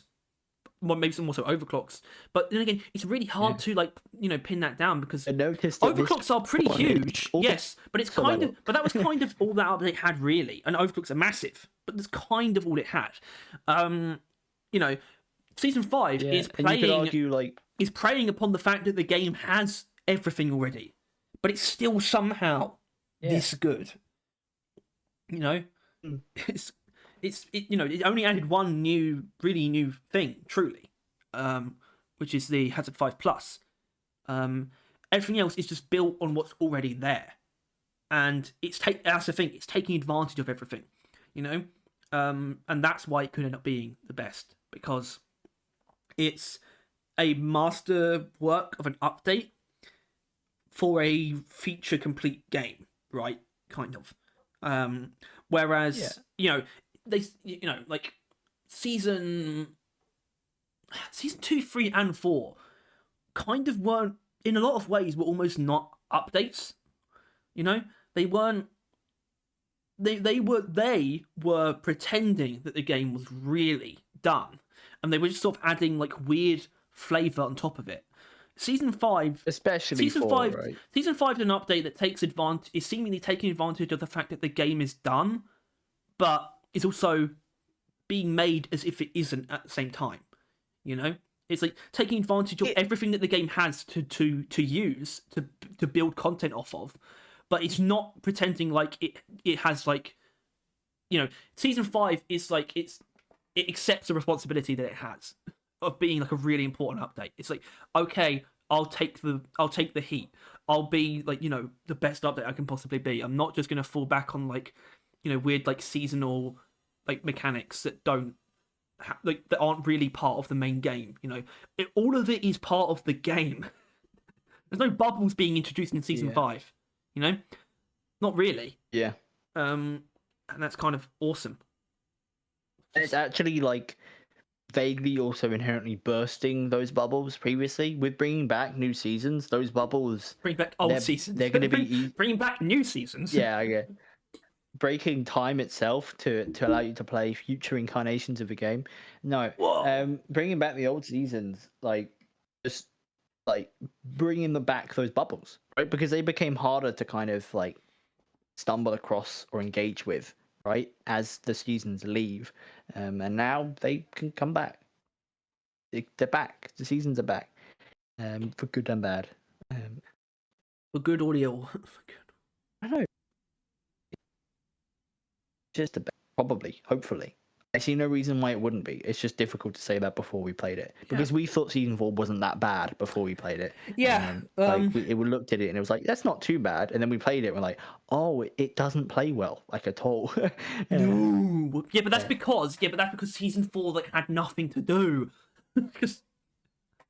It's like season 4 felt so bad because not that the performance part is inherently bad, right? But the cosmetic tree was, because that's just kind of objectively not a great framework. So, and it didn't really offer anything to really play, through. It didn't offer anything to substantiate why you are playing. There was no content to play to progress the performance part. Really, And you want to know like the only thing that was like not that. The thing that was the only praised thing about that update was the weapon balancing, right? That was it. That was the only thing that allowed you to go onto the game and like, I want to try out this new overclock or this new change to my like weapon or something like that. That was it. Like that was the only incentive to play. Yeah. What everyone talked about. But like every part, has that almost growth. every part of season 5 is worth coming back for on its own, for at least a little bit. New game mode is like huge, right? That's gonna breathe like so much life into like assignments and that, right? A whole new game mode, like I don't remember the new enemies. Obviously, always kind of spicing New things enemies up a little breathe bit. new life into every game mode, and also into the way that you play and potentially even build. You might want to account for certain things. New overclocks obviously do that, breathing new life into all the pre-existing weapons. You know, opening like possibilities for brand new builds. All primaries have something new. Yep. Like you can say something like that for like now, infinite promotions is just I mean, it's now just like, why stop playing? Like it's like it is now like instead of why play, which was season 4, it's now what play, which is exactly what you need when people are going to be asking themselves that question a lot for the next 2 years. And right? it's like, I've got a very easy answer for you. Question, number goes up because yeah. And the only answer to that, like the question of why you should stop playing, is when Roll comes out. You would probably want to play that for like a bit until season 6, I'd imagine. Yeah, I feel actually quite reinforced about, because I basically, this isn't going to be the title of the episode, but it's sort of like the tagline. It's so it's on the thumbnail, and it's like sort of, it's the text underneath us right now. It says, "This is it. Good." It's what it's, which I feel pretty comfortable with. It won't be it, and we've already discussed there are things that you can do. Season 6 will happen, and will probably be pretty much just as good somehow, I reckon. Like, because I think they got no reason for it to not be. This is what I mean about how I don't, this is the one thing we haven't really touched on really, is season 6 possibly being the final season. And I think there's a very, very strong chance that you're right. But something about season 5, almost indicates a certain direction for seasons, is that they are going to be very infrequent, but they will have a lot of effort put into them when they come around. Like, then they will be genuinely like game upgrading every time they do them, which means there wouldn't be many more, maybe up to 8 at most, to be honest. But like, still, I think there's something that is kind of, I guess season 6 doesn't inherently have to be the end, but it is definitely Deep Rock won't exist for like a year at a time, right? Maybe one season every year, because once they got Road Core out, maybe they might be willing to come back to Deep Rock more often. But it is like, there's no reason for them to come at this point. There's no real reason to come back to Deep Rock, and this is going to be something at this level again. Because small stuff isn't gonna, it's just gonna go unnoticed at this point. This is why the maintenance updates are kind of pointless at this point. But another update at this level will be noticed. It'll be difficult, and it's going to get more difficult because there's more technical debt than ever. But I thought there was too much technical debt for them to pull something like this off anyway. So frankly, my confidence is actually renewed.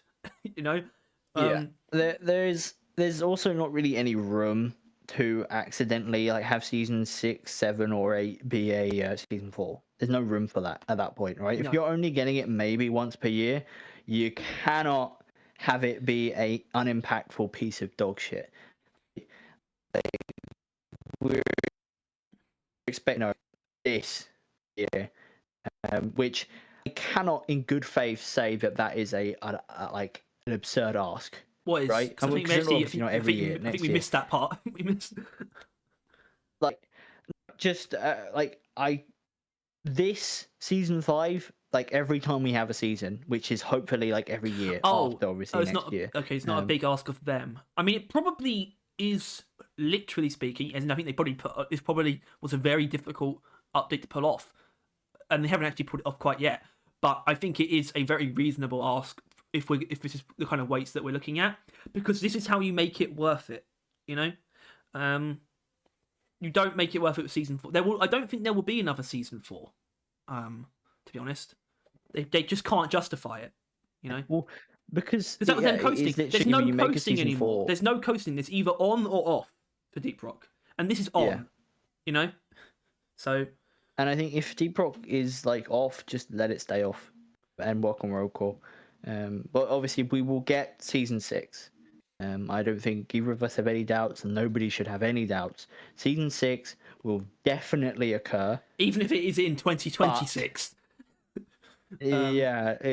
But it don't be think about the long, number. and it might be the last. Season 5 could end up being as long as season 3 and 4 put together. It probably will, actually, but you just gotta. Oh yeah, let it go. Didn't we best case scenario is like December next year? Yeah, that's best case Best scenario. Case scenario. Yeah. And knowing them, they always seem to be a bit slower than they would have hoped, right? Yeah, except a lot of season things get 5. delayed. Except season 5 in a vacuum, like from when they started working on it to now. That's fast. Yeah. Obviously, Okay. some things, but this is the thing about them having been consumed by Deep, because the mission type, for example, was being prototyped while they were doing like the maintenance updates, and the overclocks have been around for a long time, so they really were consumed by already kind of carried over. Yeah, but it doesn't matter. Because I think they can still potentially pull something like this off again after a while. Well, because they what they need to do, it's going to get to the point where exactly. But it's going to get to the point where it almost doesn't matter how long it takes. Like literally once Roku comes out, they switch to season 6 and just take as much. They just start doing it until they just keep going on season 6 until they've got something that matches season 5 again, and that might take a bit longer potentially. But I think that's what they should do. Seasons can be ridiculously long because if they can be this good. once roll call comes out, there's no bitter pill, right? It's like, well, we're getting nothing for the next year for nothing.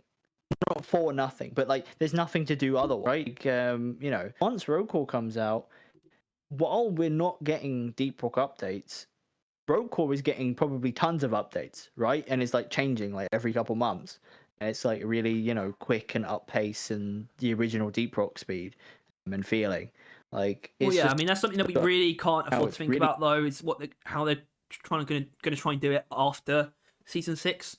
Because the idea is like, Rocore will be whatever it is on the early access launch until they're done with season 6. That's kind of weird. But then you'd assume there's going to be multiple Rocore updates before they go back to Deep Rock again. Yeah, no. Once they do. launch Rocore, it's not like they're not going to be like, all right, well, time to work on season 6. Like, no. Well, no, they are. They are doing that. They are going to, as far as we can tell, they are going to switch to season 6 basically immediately. But that is in shape or form what they implied. They were going to start thinking about season 6 once they launch Rocore. They are not launching Rocore in early access. They are not launching Rocore in early access and then working on a different game. That would kill Rocore instantly, dead. Like an early access game that won't get an update for like 5 months, dead. It's gone. Never stood a chance. Right? It's gonna be a while. Which is why, it's fat fucking chance we're getting it even next year. So it will be 2026. It's season 6 is likely. Which is why I don't know. It's why we got to hope that they really do stand by what they say, which they mentioned it in the stream, that they're going to be they have to be quite open about making Rocore, right? Like, because that's all they're going to be doing for like the next year. They're going to have to be very open, very consistently about what's going on. And there will be, supposedly there will be another On the Horizons broadcast, which will probably be the same time as it was last year, in October. There'll be a dev stream. Who knows what the fuck the dev stream is going to be like, actually. Dev stream. Anniversary. And then there will probably be another one at the same time as this one. Maybe. In April again. Well, this one was just because a lot of good things occurring now, right? Like it's about to come out to kind of public stuff, and like Dino Lords just like there's it's a good timing I think this time round, but I think that's also what they'll do whenever it's a good time. They'll do it. Which Yeah, obviously but I think the anniversary, the next anniversary should be around the closed alpha launch. But I know obviously that's closed alpha, closed. So it's a bit weird. But it might not too much because just piss off a lot of people that don't get in, and which is how they're going to go about it. Hopefully they invite cool guys because then we'll get to join. They think we're cool guys, so they definitely invite us. They definitely don't call us like nerds. They did, yeah. I mean, yeah. Just because it's true doesn't mean you're allowed to say it. Probably are like the most nerdy fucking deep rock YouTubers. I don't know. Lazy maybe is like an ultra nerd. He's a numbers guy though. In a way that is he's like a very productive nerd. We're we're nerds. We're nerds. He's a nerd. The comic guy in The Simpsons, like that dude who's just a bit of sniveling shit. Who's just like knows a lot about pop culture and like takes pride on that. We're that kind of nerd. Yes. But we're the kind of nerds that have just recorded a long podcast about this season that's coming up. Hold on, I want it to go on for about 8 more minutes. What does 8 more minutes mean? What does that do? Something pretty cool. Is it? I don't know. I mean, we started at about 12, so it's like we've been about 3 hours, right? It started at 12. Yeah, but about. I guess probably maybe like 2:30. Some comments. Yeah. I guess. I mean, wouldn't you prefer to save that for next time? Because yes, leave a comment on this video. Please do. About your thoughts. Probably should have said that a lot earlier on near the end. Yeah. On your obviously it's like amazing, and if you think otherwise, then please comment. That's a gold mine right there. Well, I mean, I had a little bit of run-ins with people on certain platforms who didn't quite understand that I am an honest man.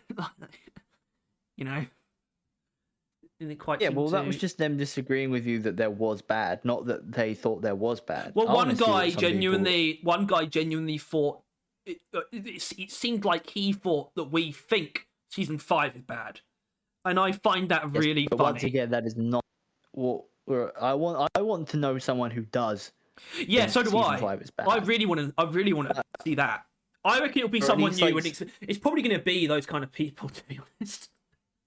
Axis Chronos is going to resurrect himself from the dead and make why season 5 is actually bad video, and that's going to be the end of his career. He's going to get his channel deleted, and that's it. And I think that will be a fitting end. Yeah. I just really don't understand why people can't be nuanced, because honestly, every time there's been like big news from Ghost Ship, it's always nuanced. It's never black and white. Some things are black. What is black and white is that season 5 is going to be it looks like it's going to be an amazing update. That is set in stone. That doesn't mean it is most likely the price that we have to pay is, barely any more Deep Rock updates ever. That seems like that is the case. Rocal being massively delayed, things like that. Those things are bad. Straight up. People talk about delays. I really get annoyed about how people talk about delays, and I don't think this is what this is, because, sometimes people, like, especially AAA, would be like, oh, game got delayed, thank God. It's like, that means that probably something's up. Some things might not be going so well. I don't think that's the case here. I think it's pretty clear why Rocal got delayed. But it's still not good, row core will be good, and obviously the more time it's in the oven, the more, the better cooked it's going to be, right? Obviously. That doesn't mean it's good that we have to wait a long time. That is a bad thing. No one likes waiting a really long time. Bad things can have good consequences. Like season 5, I think is a result of certain things not going quite the way they wanted them to. But it turned out we get an incredible update because of it. And if that's the price we have to pay, I don't know how I feel about that specifically, but given the fact that Deep Rock isn't going to be around for that much longer, I definitely want the last few. It's going to be around for years. I know, but what I'm saying is, I want the last few updates to be. I want like hundreds of years. 2 updates. I want the last few updates to be this. Not season 4. So I can't be unhappy because even if this is the last update, at least it's really, really good. And obviously it's not, right? But season 4 felt like the end in a way because it was bad. And this feels like the end because of how good it is. And that's a really big difference that makes season 5 feel so much better to just think about and look at and pore over and gush over and be excited about. Because I am, frankly. I am, and frankly. Oh.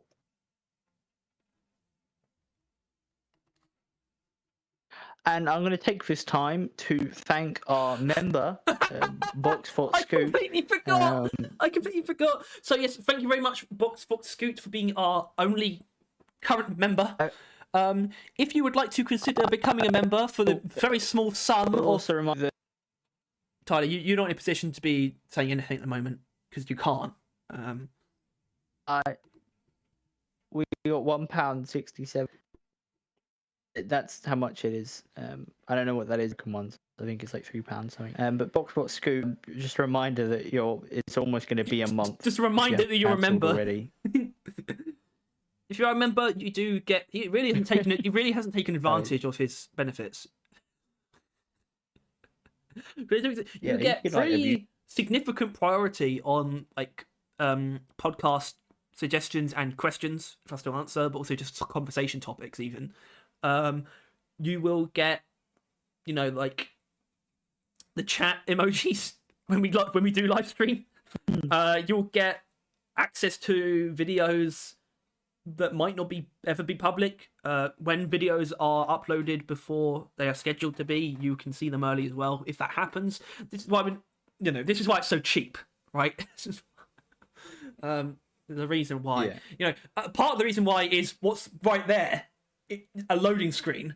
Our seal our seal of quality is basically non-existent, so we really don't expect you to do this. But you can know, hopefully, from our sincerity, that we are genuinely very thankful for anyone who considers doing that, because it's kind of not really deserved, frankly. So same thing goes for just viewers and subscribers. So thank you to everyone. Thank you to Ghost Ship. Thank you if you actually managed to get through this, because I think this is now officially, if you exclude the live one, which I don't think you should really count, because we were playing the game, we were playing Deep Rock, and we decided to turn it into a live podcast. This is the longest episode we've ever done. That's what you were going for. Yeah. Which adds up. So thank you, and I think that was only made possible because of everything that happened, on that day, Thursday. Yeah, they gave us so much to talk about. It's first time that's happened since we've been kicking, which is season 2. So, if we were around for season 1 and probably those updates, then we would have maybe been all right back then. But yeah, so the live one is 3 hours and 56, but that was a live stream where we were playing Deep Rock, so. Can't really count that. It was after it that we decided to turn it into a podcast for some reason. And the other one, I swear there was one that was over 3 hours and 10 minutes. I